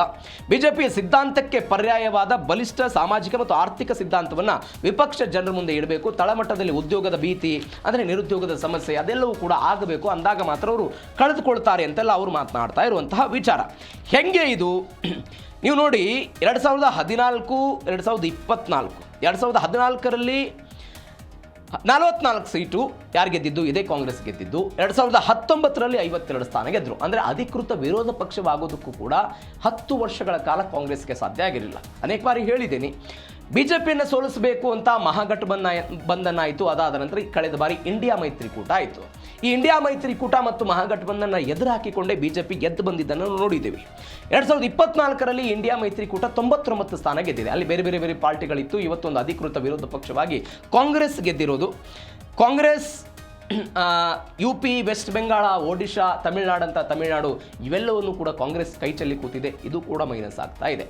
ಎಲ್ಲೆಲ್ಲಿ ಕಾಂಗ್ರೆಸ್ ಅಧಿಕಾರ ಇತ್ತು, ಉದಾಹರಣೆಗೆ ರಾಜಸ್ಥಾನ, ಮಧ್ಯಪ್ರದೇಶದಲ್ಲಿ ಇವತ್ತಿಗೂ ಕೂಡ ಕಾಂಗ್ರೆಸ್ ಒನ್ಸ್ ಅಗೇನ್ ಶಿವರಾಜ್ ಸಿಂಗ್ ಚೌಹಾಣ ಏನು ಸರ್ಕಾರ ಇತ್ತು ಕಳೆದ 2-3 ಅವಧಿಗಳು, ಅದನ್ನು ಸೋಲಿಸೋದಕ್ಕೆ ಸಾಧ್ಯ ಆಗ್ತಾ ಇಲ್ಲ. ಈ ಬಾರಿ ಆದರೂ ಗೆಲ್ಲಬಹುದು ಎನ್ನುವಂಥ ಲೆಕ್ಕಾಚಾರ ಇತ್ತು, ಸಾಧ್ಯ ಆಗಲಿಲ್ಲ. ರಾಜಸ್ಥಾನದಲ್ಲಿ ಕಾಂಗ್ರೆಸ್ ಪುನರಪಿ ಅಧಿಕಾರಕ್ಕೆ ಬರಬಹುದು ಎನ್ನುವಂಥ ಲೆಕ್ಕಾಚಾರ ಇತ್ತು. ಆಂತರಿಕ ಕಿತ್ತಾಟ. ಒನ್ಸ್ ಅಗೇನ್ ಕಾಂಗ್ರೆಸ್ ಗೆಲ್ಲುವ ಪ್ರಯತ್ನವನ್ನು ಮಾಡಿತು, ಕಾಂಗ್ರೆಸ್ ಸೋಲೋ ಪ್ರಯತ್ನವನ್ನು ಮಾಡಿತು. ಬಿಜೆಪಿಯಲ್ಲಿ ಅಧಿಕಾರವನ್ನು ಹಿಡಿದಿದೆ. ಇದು ಕೂಡ ಬಿಜೆಪಿಗೆ ಪ್ಲಸ್ ಆಗ್ತಾ ಬರ್ತಾ ಇದೆ. ಎರಡನೇದೇನಾಗುತ್ತೆ ಅಂತ ಹೇಳಿದ್ರೆ, ಕಾಂಗ್ರೆಸ್ ಇದನ್ನು ಸುಧಾರಣೆ ಮಾಡಿಕೊಳ್ಳೋದಕ್ಕೆ ಪ್ರಯತ್ನವನ್ನು ಪಡ್ತಾ ಇದೆ. ಈ ಸುಧಾರಣೆ ಆದಾಗಲೂ ಕೂಡ ಜನರ ಮಟ್ಟದಲ್ಲಿ ಅದು ಹೋಗಿ ನಿರುದ್ಯೋಗದ ಸಮಸ್ಯೆ, ಬೆಲೆ ಏರಿ. ಈಗ ಯಾಕೆ ಪುನರಪಿ ಅಧಿಕಾರ ಕೊಡ್ತಾರೆ ಸರ್ಕಾರಗಳಿಗೆ? ಅವರ ಮೇಲೆ ಇಟ್ಟಂತ ನಿರೀಕ್ಷೆಗಳು. ಈಗ ಮೋದಿ ಸರ್ಕಾರ ಬಂದರೆ ಬೆಲೆ ಇಳಿಕೆ ಆಗುತ್ತೆ ಅನ್ನುವಂಥ ನಿರೀಕ್ಷೆ ಇತ್ತು. ಬಟ್ ಇವತ್ತು ಅದರ ವಿರುದ್ಧವಾಗಿ ಬೆಲೆ ಏರಿಕೆ ಆಗ್ತಾ ಇದೆ. ಇದು ಜನರ ಮಟ್ಟದಲ್ಲಿ ಆಂಟಿ ಇನ್ಕಮ್ಸ್ ಆಗಿ ತಳ ಹಂತದಲ್ಲಿ ಹೋದಾಗ ಸರ್ಕಾರದ ವಿರುದ್ಧ ನಿರ್ಧಾರಗಳು ಬರೋದಕ್ಕೆ ಶುರುವಾಗುತ್ತೆ. ಆ ನಿರ್ಧಾರಗಳು ಬರೋದಕ್ಕೆ ಇನ್ನೊಂದಷ್ಟು ವರ್ಷಗಳು ಬೇಕು ಅನ್ನೋದು ಪ್ರದೀಪ್ ಗುಪ್ತಾ ಅವರ ಲೆಕ್ಕಾಚಾರ ಆಗಿದೆ. ಹೀಗಾಗಿ ಯಾವಾಗ ಏನಾಗುತ್ತೆ, ಏನು ಎತ್ತ ಅನ್ನೋದನ್ನು ನೋಡಬೇಕು. ಮತ್ತೊಂದು, ಹಿಂದುತ್ವ ಮಾತ್ರ ಗೆಲುವಿನ ಸೂತ್ರವಲ್ಲ. ಈಗ ಗೆಲುವಿಗೆ ಹಿಂದುತ್ವ ಅಜೆಂಡಾದ ಮುಖಾಂತರ ಅವರು ಗೆಲ್ತಾರೆ ಚುನಾವಣೆಯನ್ನು ಅಂತ ಯಾರು ಆರೋಪ ಮಾಡ್ತಾರೆ? ಅನೇಕವರು ಆರೋಪ ಮಾಡ್ತಾರೆ. ಆದರೆ ಅದು ಮಾತ್ರ ಅಲ್ಲ, ಕೇವಲ ಧಾರ್ಮಿಕ ಧ್ರುವೀಕರಣ ಅಥವಾ ಹಿಂದೂ ಮತಗಳ ಕ್ರೋಢೀಕರಣದಿಂದ ಬಿಜೆಪಿ ಗೆಲ್ಲುತ್ತದೆ ಎಂಬಂತಹ ವಾದ ತಪ್ಪು ಅಂತ ಈಗ ಬರ್ತಾ ಇರುವಂಥ ಲೆಕ್ಕಾಚಾರ. ಯಾವುದೇ ಚುನಾವಣೆಯ ಜಯ ಅಪಜಯಗಳನ್ನು ಕೇವಲ ಹಿಂದೂ ಮುಸ್ಲಿಂ ಮತಗಳ ಧ್ರುವೀಕರಣ ಅಂದರೆ ಹಿಂದೂಗಳ ಮುಖಾಂತರ ಅವರನ್ನು ಎತ್ತುಕಟ್ಟೋದು ಹೀಗೆಲ್ಲ ಮಾಡ್ತಾರೆ ಅನ್ನುವಂಥ ಲೆಕ್ಕಾಚಾರ ಇದೆ. ಆಯಾ ರಾಜ್ಯಗಳಲ್ಲಿ ಬಿಜೆಪಿ ಪಕ್ಷ ನೀಡಿರುವಂಥ ಉತ್ತಮ ಆಡಳಿತ, ಮಾಡಿರುವಂಥ ಅಭಿವೃದ್ಧಿ ಕೆಲಸಗಳೆಲ್ಲ ಸಿಕ್ಕ ಜಯ ಅಂತ ಅವರು ಹೇಳೋದು. ಬಿಜೆಪಿಯಲ್ಲಿ ಪ್ರಬಲ ನಾಯಕತ್ವ ಇದೆ, ಪಕ್ಷದ ಆದೇಶಗಳನ್ನೆಲ್ಲ ಫಾಲೋ ಮಾಡ್ತಾರೆ ಅಂತ. ಈಗ ಹಿಂದುತ್ವದ ಮುಖಾಂತರವೇ ಬಿಜೆಪಿಗೆ ಜಯ ಆಗುತ್ತೆ ಅನ್ನೋದಾಗಿದ್ದರೆ, ಉದಾಹರಣೆಗೆ 2014ರಲ್ಲಿ ಉತ್ತರ ಪ್ರದೇಶದ 80 ಲೋಕಸಭಾ ಕ್ಷೇತ್ರಗಳಲ್ಲಿ 71 ಬಿಜೆಪಿ ಗೆದ್ದಿತ್ತು, ಕ್ಲೀನ್ ಸ್ವೀಪ್ ಮಾಡಿತ್ತು, 71 ಸ್ಥಾನಗಳನ್ನು ಗೆದ್ದಿತ್ತು ಇದೇ ಬಿಜೆಪಿ. ಆದರೆ 2024ರ ಲೋಕಸಭಾ ಚುನಾವಣೆಯಲ್ಲಿ ಐತಿಹಾಸಿಕವಾಗಿ ರಾಮ ಮಂದಿರಕ್ಕಾಗಿ ಹೋರಾಟ ಮಾಡಿ ಹಿಂದೂಗಳು ಅನೇಕ ಜನ ರಕ್ತ ಕೊಟ್ಟಿದ್ರು, ನಾವು ಈಡೇರಿಸ್ತೀವಿ ಅಂತ ಪ್ರಣಾಳಿಕೆ ಕೊಟ್ಟರು. ಅದರ ಪೂರ್ವವಾಗಿ ಅಯೋಧ್ಯೆಯ ರಾಮ ಮಂದಿರ ನಿರ್ಮಾಣ ಆಯಿತು. ಸ್ವತಃ ಅಯೋಧ್ಯೆ ಕಾನ್ಸ್ಟಿಟ್ಯೂನ್ಸಿಯನ್ನು ಬಿಜೆಪಿ ಗೆಲ್ಲೋದಕ್ಕೆ ಸಾಧ್ಯ ಆಗಲಿಲ್ಲ. ಅಯೋಧ್ಯೆಯಲ್ಲಿ ಸೋತರು ಬಿಜೆಪಿಯವರು. ಉತ್ತರ ಪ್ರದೇಶದಲ್ಲಿ 71 ಸ್ಥಾನ ಗೆದ್ದಿದ್ದಂತಹ ಬಿಜೆಪಿ ಈ ಬಾರಿ ಕಡಿಮೆ ಸ್ಥಾನಗಳನ್ನು ಗೆಲ್ಲೋದಕ್ಕೆ ಸಾಧ್ಯ ಆಗಿತ್ತು. ಒಂದು ವೇಳೆ ಹಿಂದುತ್ವದ ಆಧಾರದ ಮೇಲೆ ಅಥವಾ ಮತಗಳ ಧ್ರುವೀಕರಣ ಅಥವಾ ಧರ್ಮದ ಆಧಾರದ ಮೇಲೆ ಗೆಲ್ಲೋದಾಗಿತ್ತು, ಈ ಬಾರಿ ಅತಿ ಹೆಚ್ಚು ಸ್ಥಾನ ಗೆಲ್ಲಬಹುದಾಗಿತ್ತು. ಈಗ ನೋಡಿ, 2024ರ ಲೋಕಸಭಾ ಚುನಾವಣೆಯ ಸಮಯದಲ್ಲಿ ಅನೇಕ ಸಮೀಕ್ಷೆಗಳು ಹೊರಗೆ ಬಿದ್ದಿತ್ತು. ಎಲ್ಲ ಸಮೀಕ್ಷೆಗಳು ಹೇಳಿದ್ದೇನು? ಬಿಜೆಪಿ ರಾಮ ಮಂದಿರವನ್ನು ಅನೇಕ ವರ್ಷಗಳ ಹೋರಾಟ ಆಗಿತ್ತು, ದಶಕಗಳ ಹೋರಾಟ ಆಗಿತ್ತು. ಆ ಹೋರಾಟಕ್ಕೆ ಜಯವನ್ನು ತಂದುಕೊಟ್ಟಿದೆ. 400+ ಸ್ಥಾನಗಳನ್ನು ಈ ಬಾರಿ ಲೋಕಸಭಾ ಚುನಾವಣೆಯಲ್ಲಿ ಬಿಜೆಪಿ ಗೆಲ್ಲಬಹುದು ಅಂತ ಸಮೀಕ್ಷೆಗಳು ಹೇಳಿತ್ತು. ಉದಾಹರಣೆಗೆ ಧರ್ಮದ ಆಧಾರದ ಮೇಲೆ, ಹಿಂದುತ್ವದ ಆಧಾರದ ಮೇಲೇ ಚುನಾವಣೆಗಳಾಗೋದಾದರೆ, ಅದರ ಮುಖಾಂತರವೇ ಆಗೋದಾಗಿದ್ದರೆ ಎಲ್ಲರೂ ಹಿಂದೂಗಳು ಮೋದಿಯವರಿಗೆ ಓಟ್ ಹಾಕಬೇಕಾಗಿತ್ತು. ಇವತ್ತು ಬಿಜೆಪಿಗೆ ಸ್ವಂತವಾಗಿ ಅಧಿಕಾರ ಮಾಡೋದಕ್ಕೆ ಅವಕಾಶ ಇಲ್ಲ. NDA ಮೈತ್ರಿಕೂಟ ಇದೆ. ಹೀಗಾಗಿ ಅವರು ಕೊಟ್ಟಂಥ ಯೋಜನೆಗಳು, ಅವರ ಸಂಘಟನೆ, ಅವರ ಕಾರ್ಯಕರ್ತರ ಪಡೆಗಳು, ಬೂತ್ ಮಟ್ಟದಲ್ಲಿ ಮಾಡುವಂಥ ಕೆಲಸ ಇವೆಲ್ಲವೂ ಕೂಡ ಅದರ ಭಾಗವಾಗಿ ಕೆಲಸವನ್ನು ಮಾಡುತ್ತೆ. ಎಲ್ಲಕ್ಕಿಂತ ಹೆಚ್ಚಾಗಿ ನಾಯಕತ್ವ ಇವತ್ತು ಗಟ್ಟಿ ಇದೆ. ನೀವು ಇಂದಿರಾ ಗಾಂಧಿ, ನೆಹರು ಅವರ ಕಾಲದಲ್ಲಿ, ರಾಜೀವ್ ಗಾಂಧಿ ಅವರ ಕಾಲದಲ್ಲಿ ಕಾಂಗ್ರೆಸ್ ಹೈಕಮಾಂಡ್ ಹೆಂಗೆ ಗಟ್ಟಿತ್ತು, ಅವತ್ತು ಬಿಜೆಪಿ ಹೈಕಮಾಂಡ್ ಆ ಪರಿಪ್ರಮಾಣದಲ್ಲಿ ಇರಲಿಲ್ಲ. ಯಾಕಂದರೆ ಅವರು ನಿರ್ಧಾರವನ್ನು ತೆಗೆದುಕೊಳ್ಳೋದಕ್ಕೂ ವಿಳಂಬ ಮಾಡ್ತಾ ಇದ್ರು, ಬಿಕಾಸ್ ಹೈಕಮಾಂಡ್ ಗಟ್ಟಿ ಇರಲಿಲ್ಲ. ಇವತ್ತು ಕಾಂಗ್ರೆಸ್ ಹೈಕಮಾಂಡ್ನ ಪರಿಸ್ಥಿತಿ ಹಂಗಿದೆ. ಆದರೆ ಬಿಜೆಪಿ ಹೈಕಮಾಂಡ್ ಇವತ್ತು ಸ್ಟ್ರಾಂಗ್ ಆಗಿದೆ. ಎಲ್ಲವೂ ಕೂಡ ಅಲ್ಲಿಂದಲೇ ನಡೆಯುತ್ತೆ. ಹೀಗಾಗಿ ಗೆಲ್ಲೋ ಪ್ರಯತ್ನಗಳು ಆಗ್ತಿದೆ ಅಂತ ಹೇಳ್ತಿದ್ದಾರೆ. ಇದು ಜೀ ಕನ್ನಡ ನ್ಯೂಸ್ DNA 3ನೇ ಸುದ್ದಿ. ದಳಪತಿ ವಿಜಯ್ ತಮಿಳುನಾಡಿನ ನೂತನ ಮುಖ್ಯಮಂತ್ರಿ. ಅವರು ಏನು ಮಾಡಿದ್ರು ಕೂಡ ಸುದ್ದಿ ಆಗುತ್ತೆ ಇಡೀ ದೇಶದ ರಾಜಕಾರಣದಲ್ಲಿ. ಅವರು ತೆಗೆದುಕೊಳ್ಳುವಂಥ ನಿರ್ಧಾರಗಳು, ಅವರು ನಡೆದುಕೊಳ್ಳುವಂತಹ ನೀತಿ ರೀತಿ, ಅವರು ಮಾಡುವಂತಹ ಯೋಜನೆಗಳು ಎಲ್ಲವೂ ಕೂಡ ಸುದ್ದಿ. ಇದೀಗ ತಮಿಳುನಾಡಿನ ರಾಜಕಾರಣ ಒನ್ಸ್ ಅಗೇನ್ ಸುದ್ದಿಯಲ್ಲಿದೆ. ಅದು ಸಚಿವ ಸಂಪುಟದ ಕಾರಣಕ್ಕಾಗಿ. ಒಂದು ಸಮತೋಲಿತ ಮತ್ತು ಹಿಂದುಳಿದ ವರ್ಗಗಳಿಗೆ ಹೆಚ್ಚು ಪ್ರಾಶಸ್ತ್ಯವನ್ನು ಕೊಟ್ಟು ಒಂದು ಐತಿಹಾಸಿಕ ರಾಜಕೀಯ ನಿರ್ಧಾರವನ್ನು ತಮಿಳುನಾಡಿನ ರಾಜಕಾರಣದಲ್ಲಿ ಮಾಡಿದ್ದಾರೆ. ಕೇವಲ ದಲಿತರು, ಹಿಂದುಳಿದವರು ಮಾತ್ರವಲ್ಲ, ಯಾವ ಬ್ರಾಹ್ಮಣ ಸಮುದಾಯಕ್ಕೆ ಇದೀ ತಮಿಳುನಾಡಿನ ರಾಜಕಾರಣದಲ್ಲಿ ಸಚಿವ ಸ್ಥಾನ ಕೊಡಲಾಗೋದಕ್ಕೆ ಸಾಧ್ಯವಾಗಿದ್ದಿಲ್ವೋ ಅದನ್ನು ಇವತ್ತು ಜೋಸೆಫ್ ವಿಜಯ್ ತಮಿಳುನಾಡಿನ ರಾಜಕಾರಣದಲ್ಲಿ ಮಾಡಿದ್ದಾರೆ. ಹೆಂಗೆ ಸಾಧ್ಯ ಆಯ್ತಿದು? ಚುನಾವಣಾ ಪೂರ್ವದಲ್ಲಿ ಅವರು ಪೆರಿಯಾರ್ ಸಿದ್ಧಾಂತಗಳ ಬಗ್ಗೆ ಮಾತನಾಡ್ತಾ ಇದ್ರು, ಅಂಬೇಡ್ಕರ್ ಸಿದ್ಧಾಂತಗಳ ಬಗ್ಗೆ ಒತ್ತಿ ಹೇಳ್ತಾ ಇದ್ರು. ಅದರ ಜೊತೆಗೆ ಸಾಮಾಜಿಕ ನ್ಯಾಯದ ಪರಿಕಲ್ಪನೆಗೆ ಮಾತನಾಡ್ತಾ ಇದ್ರು, ಯುವಕರ ರಾಜಕಾರಣದ ಬಗ್ಗೆ, ಮಹಿಳಾ ಸಶಸ್ತ್ರೀಕರಣದ ಬಗ್ಗೆ ಎಲ್ಲ ಮಾತನಾಡ್ತಾ ಇದ್ರು. ಅದನ್ನು ವಾಸ್ತವದಲ್ಲಿ ಜಾರಿಗೆ ತರುವ ಪ್ರಯತ್ನವನ್ನು ತಮ್ಮ ಕ್ಯಾಬಿನೆಟ್ ಮುಖಾಂತರ ಒಂದು ಸಂದೇಶ ಕೊಡುವ ಪ್ರಯತ್ನ ಮಾಡಿದ್ದಾರೆ. ಏನೇನಾಗಿದೆ ಹಾಗಾದರೆ? ವಿಜಯ್ ಸಂಪುಟದಲ್ಲಿ ದಲಿತರಿಗೆ ಮಣೆ ಹಾಕಲಾಗಿದೆ. ವಿಜಯ್ ಸಂಪುಟದಲ್ಲಿ ತಮಿಳುನಾಡು ರಾಜಕೀಯ ಇತಿಹಾಸದಲ್ಲಿ ಹಿಂದೆಂದೂ ಕಾಣದಂತಹ ಅವಕಾಶವನ್ನು ದಲಿತರಿಗೆ ವಿಜಯ್ ಸಂಪುಟದಲ್ಲಿ ಕೊಡಲಾಗಿದೆ.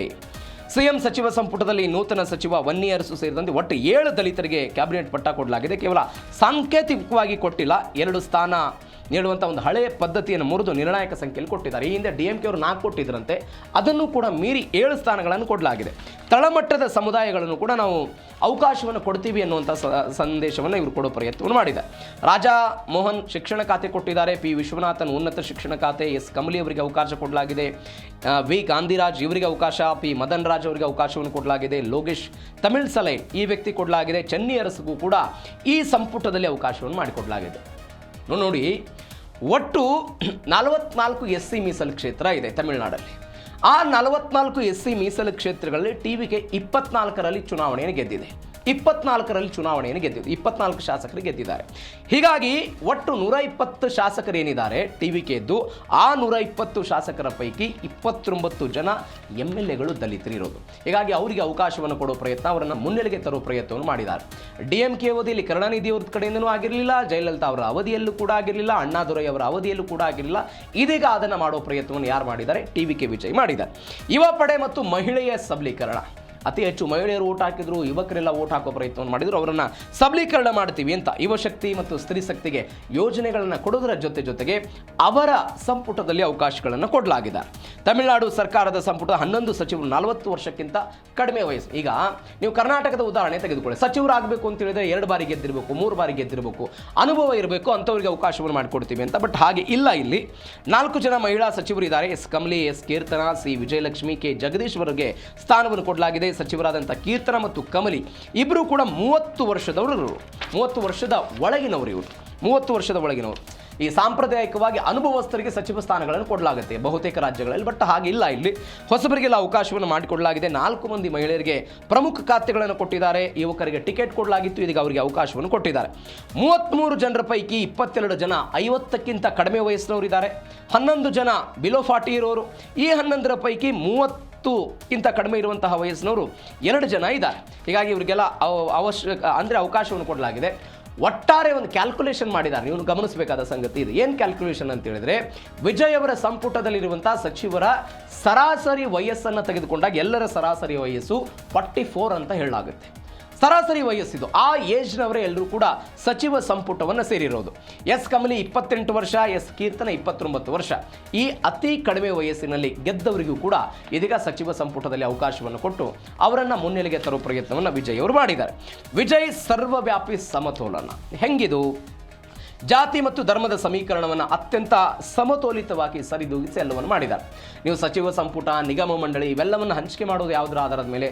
ಒಂದು ಜಾತಿ ಆಧಾರದ ಮೇಲೆ ಆಗುತ್ತೆ, ಅವರ ಅನುಭವದ ಆಧಾರದ ಮೇಲೆ ಆಗುತ್ತೆ, ಒಂದು ಪ್ರಾದೇಶಿಕವಾದದ ಮೇಲೆ ಆಗುತ್ತೆ. ಯಾವ ಕ್ಷೇತ್ರದಿಂದ ಇವರು ಗೆದ್ದಿದ್ದಾರೆ, ಯಾವ ಭಾಗದಿಂದ ಇವರನ್ನು ಕೊಟ್ಟರೆ ನಮಗೆ ರಾಜಕೀಯವಾಗಿ ಏನೆಲ್ಲ ಪ್ಲಸ್ ಪಾಯಿಂಟ್ಗಳಾಗುತ್ತೆ, ಇವೆಲ್ಲದರ ಬಗ್ಗೆಯೂ ಒಂದು ಪೊಲಿಟಿಕಲ್ ಪಾರ್ಟಿ ಮುಂದಿನ ಚುನಾವಣೆಯನ್ನು ಗಮನದಲ್ಲಿ ಇಟ್ಕೊಂಡು ಅವಶ್ಯಕತೆಗಳು ಮತ್ತು ಅಗತ್ಯತೆಗಳನ್ನು ಪೂರೈಸುವ ಪ್ರಯತ್ನವನ್ನು ಮಾಡ್ತಿರ್ತಾರೆ. ಆದರೆ ಇದೀಗ ವಿಜಯ್ ಅವರು ಏನು ಮಾಡಿದ್ದಾರೆ? ಸಮತೋಲಿತವಾಗಿ ಕಾಯ್ದುಕೊಳ್ಳುವ ಪ್ರಯತ್ನವನ್ನು ಮಾಡಿದ್ದಾರೆ. ರಾಜಕೀಯ ಇತಿಹಾಸದಲ್ಲಿ ಮೊದಲ ಬಾರಿ ಬ್ರಾಹ್ಮಣ ಸಮುದಾಯದ P ವೆಂಕಟರಾಮನ್ ಮತ್ತು S ರಮೇಶ್ ಅವರಿಗೆ ಸ್ಥಾನವನ್ನು ಕೊಟ್ಟಿದ್ದಾರೆ. ಅಂದರೆ ನೀವು ದ್ರಾವಿಡ ರಾಜಕಾರಣನೇ ಇತ್ತು ತಮಿಳುನಾಡಲ್ಲಿ. ತಮಿಳುನಾಡಲ್ಲಿ ದ್ರಾವಿಡ ರಾಜಕಾರಣವೇ ಇತ್ತು. ಆ ಪೆರಿಯಾರ್ ಸಿದ್ಧಾಂತ ಅವರಿವರೆಲ್ಲ ಬ್ರಾಹ್ಮಣ ವಿರೋಧಿ ಅಂತೆಲ್ಲ ಆರೋಪ ಪ್ರತ್ಯಾರೋಪಗಳಿದೆ, ಆ ವಿಚಾರಕ್ಕೆ ನಾವು ಹೋಗೋದು ಬೇಡ. ಆದರೆ ಯಾವ ಜಯಲಲಿತಾ ಬ್ರಾಹ್ಮಣ ಸಮುದಾಯಕ್ಕೆ ಸೇರಿದಾರೋ ಅದೇ ಜಯಲಲಿತಾ ಬ್ರಾಹ್ಮಣರಿಗೆ ಸಚಿವ ಸ್ಥಾನದಲ್ಲಿ ಅವಕಾಶವನ್ನು ಕೊಡೋದಕ್ಕೆ ಹಿಂದೇಟಾಗ್ತಾ ಇದ್ರಂತೆ, ಎಲ್ಲಿ ತಮಿಳುನಾಡಲ್ಲಿ. ಆದರೆ ವಿಜಯ್ ಅವರು ಮಾತ್ರ ಇದೀಗ ಬ್ರಾಹ್ಮಣ ಸಮುದಾಯಕ್ಕೆ ಅವಕಾಶವನ್ನು ಕೊಡೋ ಪ್ರಯತ್ನ. ಪಿ ವೆಂಕಟರಾಮನ್ ಮೈಲಾಪುರದ ಶಾಸಕ, ಇವರು ಟಿವಿಕೆ ಖಜಾಂಚಿಯಾಗಿ ಕೆಲಸ ಮಾಡ್ತಾ ಇದ್ರು, ಸಚಿವರಾಗಿದ್ದಾರೆ. ಎಸ್ ರಮೇಶ್ ಶ್ರೀರಂಗಂ ಕ್ಷೇತ್ರದಿಂದ ಇವರೆಲ್ಲ ಗೆದ್ದಿದ್ರು, ಹೀಗಾಗಿ ಅವರು ಪಾರ್ಟಿಲಿಯೂ ಕೂಡ ಕೆಲಸ ಮಾಡಿದ್ರು, ಅವರಿಗೆ ಅವಕಾಶವನ್ನು ಮಾಡಿಕೊಟ್ಟಿದ್ದಾರೆ. ಇದು ಬ್ರಾಹ್ಮಣ ವಿರೋಧಿ ಎನ್ನುವಂಥ ಒಂದು ಹಳೆ ಸಿದ್ಧಾಂತಗಳೇನಿತ್ತು ಅದೆಲ್ಲವನ್ನು ಹೊಡೆದು ಹಾಕಿ ಸಮತೋಲಿತ ಅನ್ನುವಂಥ ಒಂದು ಅವಕಾಶವನ್ನು, ನೀವು ದಲಿತರಿಗೆ 7 ಸ್ಥಾನ ಕೊಡೋದು, ಬ್ರಾಹ್ಮಣರಿಗೆ 2 ಸ್ಥಾನಗಳನ್ನು ಕೊಡೋದು, ಹಿಂದುಳಿದ ವರ್ಗಗಳಿಗೆ ಕೊಡೋದು, ಆದರೆ ಎಲ್ಲ ಜಾತಿಯನ್ನು ಕೂಡ ವಿಶ್ವಾಸಕ್ಕೆ ತೆಗೆದುಕೊಂಡು ಹೋಗೋ ಪ್ರಯತ್ನವನ್ನು, ಆ ಮುಖಾಂತರ ಸಮತೋಲಿತ ಸಂದೇಶವನ್ನು ತಮಿಳುನಾಡಿನ ರಾಜಕಾರಣದಲ್ಲಿ ಅದನ್ನು ಮುಂದುವರಿಸುವ ಪ್ರಯತ್ನವನ್ನು ಅವರು ಮಾಡ್ತಿದ್ದಾರೆ. ಸಂಪುಟದ ಗರಿಷ್ಠ ಸಾಮರ್ಥ್ಯ ಏನಿದು? ಬಲವಾದ ಮೈತ್ರಿ ಇದೆ. 108 ಗೆದ್ದಿದ್ರು, ಕಾಂಗ್ರೆಸ್ನವರು ಸಪೋರ್ಟ್ ಮಾಡಿದ್ರು, IVML, CPIMನವರು, ಅದಾದ ನಂತರ AIDMK 25 ಜನ ಎಲ್ಲ ಸಪೋರ್ಟ್ ಮಾಡಿದ್ದನ್ನು ನೋಡಿದ್ದೀವಿ. IVML ಮತ್ತು VCK ಪಕ್ಷದ ಶಾಸಕರನ್ನು ಸೇರ್ಪಡೆ ಮಾಡಿಕೊಂಡು ಸಂಪೂರ್ಣ ಒಂದು ಸಂಪುಟವನ್ನೆಲ್ಲ ತಯಾರು ಮಾಡಿಕೊಂಡಿದ್ದಾರೆ. 234 ಒಟ್ಟು ಬಹುಮತ ವಿಧಾನಸಭಾ ಕ್ಷೇತ್ರ. ಆ 234 ಪೈಕಿ ಸಂವಿಧಾನದ ನಿಯಮ 15% ಸಚಿವರು ಇರಬೇಕು ಅಂತ ಹೇಳ್ತಾರೆ. ಅಂದರೆ 35 ಜನ, ನಮ್ಮಲ್ಲಿ 34 ಏನಿದೆ, 33, 34, ಆ ಪೈಕಿ 35 ತಮಿಳುನಾಡಲ್ಲಿ ಇರಬೇಕು. ಇದೀಗ IVML ಮುಖಾಂತರ AM ಶಹಜಾನ್ ಅವರು ಅಲ್ಪಸಂಖ್ಯಾತ ಖಾತೆಯ ಸಚಿವರಾಗಿದ್ದಾರೆ. ವನಾರಸ್ ಎನ್ನುವಂಥ VCK ಪಕ್ಷದ ಶಾಸಕ, ಬುಡಕಟ್ಟು ಸಮುದಾಯವನ್ನು ಆ ಖಾತೆಯನ್ನು ಅವರು ಪ್ರತಿನಿಧಿಸ್ತಾ ಇದ್ದಾರೆ. ಅಂದರೆ ನೀವು ತಮಿಳುನಾಡಿನ ಇಡೀ ರಾಜಕಾರಣದ ಇತಿಹಾಸದಲ್ಲೇ ಮೊಟ್ಟ ಮೊದಲ ಬಾರಿಗೆ IVML ಮತ್ತು VCK ಒಂದು ಸರ್ಕಾರದ ನೇರು ಪಾಲುದಾರಿಕೆಯನ್ನು ವಿಜಯ್ ಅವರ ಸಂಪುಟದಲ್ಲಿ ಪಡೆದುಕೊಳ್ತಾ ಇದೆ. ಹಿಂದೆ ಅವರು DMK ಜೊತೆಗಿದ್ದರು, ಎಲ್ಲವೂ ಕೂಡ ಆಗ್ತಾ ಇತ್ತು. ಆದರೆ ನೇರವಾದಂತಹ ಪಾಲುದಾರಿಕೆಯನ್ನು ವಿಜಯ್ ಅವರ ಸಂಪುಟದಲ್ಲಿ ಇವರೆಲ್ಲ ಪಡೆದುಕೊಂಡಿದ್ದಾರೆ. ಇದೀಗ ದಳಪತಿ ವಿಜಯ್ ಅವರ ಐತಿಹಾಸಿಕ ಸಂಪುಟ. ಏನಿದು ಐತಿಹಾಸಿಕ ಸಂಪುಟ? ಸಂವಿಧಾನದ ಪ್ರಕಾರ ತಮಿಳುನಾಡು ವಿಧಾನಸಭೆಯ ಬಲಕ್ಕೆ ಅನುಗುಣವಾಗಿ ಗರಿಷ್ಠ ಸಚಿವರ ಸಂಖ್ಯೆ 35. ತಮಿಳುನಾಡು CM ವಿಜಯ್ ಅವರು ಗರಿಷ್ಠ ಎಲ್ಲ ಮಿತಿಯನ್ನು ಬಳಸಿಕೊಂಡಿದ್ದಾರೆ. ಅಂದರೆ 35 ಜನ ಏನೇನು ಸಚಿವರಾಗಬೇಕಾಗಿತ್ತು ಆ ಎಲ್ಲ ಸಚಿವ ಖಾತೆಗಳನ್ನು ಫಿಲಪ್ ಮಾಡಿದ್ದಾರೆ. ತಳಮಟ್ಟದಲ್ಲಿ ಬಲವಾದ ಹಿಡಿತವನ್ನು ಹೊಂದಿರುವಂಥ VCK ಮತ್ತು IVMLರಿಗೆಲ್ಲ ಗಟ್ಟಿ ಮೈತ್ರಿ ಮಾಡಿಕೊಂಡು ಅವರಿಗೆ ಅವಕಾಶವನ್ನು ಕೊಟ್ಟಿದ್ದಾರೆ. ದ್ರಾವಿಡ ರಾಜಕೀಯದಲ್ಲಿ ಕೇವಲ ಅಧಿಕಾರ ಹಂಚಿಕೆ ಅಲ್ಲ, ಬದಲಿಗೆ ಭವಿಷ್ಯ ರಾಜಕೀಯದ ಬಗ್ಗೆಯೂ ಕೂಡ ಇವರೊಂದು ದಿಕ್ಸೂಚಿ. ಇದೇ ಭಯ ಇರೋದು ಯಾರಿಗೆ? DMK ಮತ್ತು AIDMKಗೆ. ಹೇಗೆ ಈ ಹಿಂದೆ MGR ಹೇಗೆ ನೆಲೆ ಊರೋ ಪ್ರಯತ್ನವನ್ನು ಮಾಡಿದ್ರು, ಹಾಗೆ ಟಿವಿಗೆ ಕೂಡ ನೆಲೆ ಊರು ಬಿಡುತ್ತೆ. ಹೀಗಾಗಿ ನಾವು ಅವರನ್ನು ಬಿಡಬಾರದು ಅಂತ ಯಾರು ಆಲೋಚನೆ ಮಾಡ್ತಾ ಇರೋದು? ಇದೇ DMK ಮತ್ತು AIDMK ಅವರು. ಹೀಗಾಗಿ ಮುಂದಿನ ಚುನಾವಣೆ, ತಮಿಳುನಾಡಿನ ರಾಜಕಾರಣ ಇವೆಲ್ಲವನ್ನು ಮುಂದಿಟ್ಟುಕೊಂಡು ಇದನ್ನು ಮಾಡೋ ಪ್ರಯತ್ನವನ್ನು ವಿಜಯ್ ಅವರು ಮಾಡಿದ್ದಾರೆ ಅಂತ ರಾಜಕೀಯ ವಿಶ್ಲೇಷಣೆ ಬರ್ತಾ ಇದೆ. ಇದರೊಂದಿಗೆ ಇವತ್ತಿನ ಜೀ ಕನ್ನಡ ನ್ಯೂಸ್ DNA ಮುಗಿಸ್ತಾ ಇದ್ದೀನಿ. ನೋಡ್ತಾ ಇರಿ ಜೀ ಕನ್ನಡ ನ್ಯೂಸ್, ಸತ್ಯವೇ ಸುದ್ದಿಯ ಜೀವಾಳ.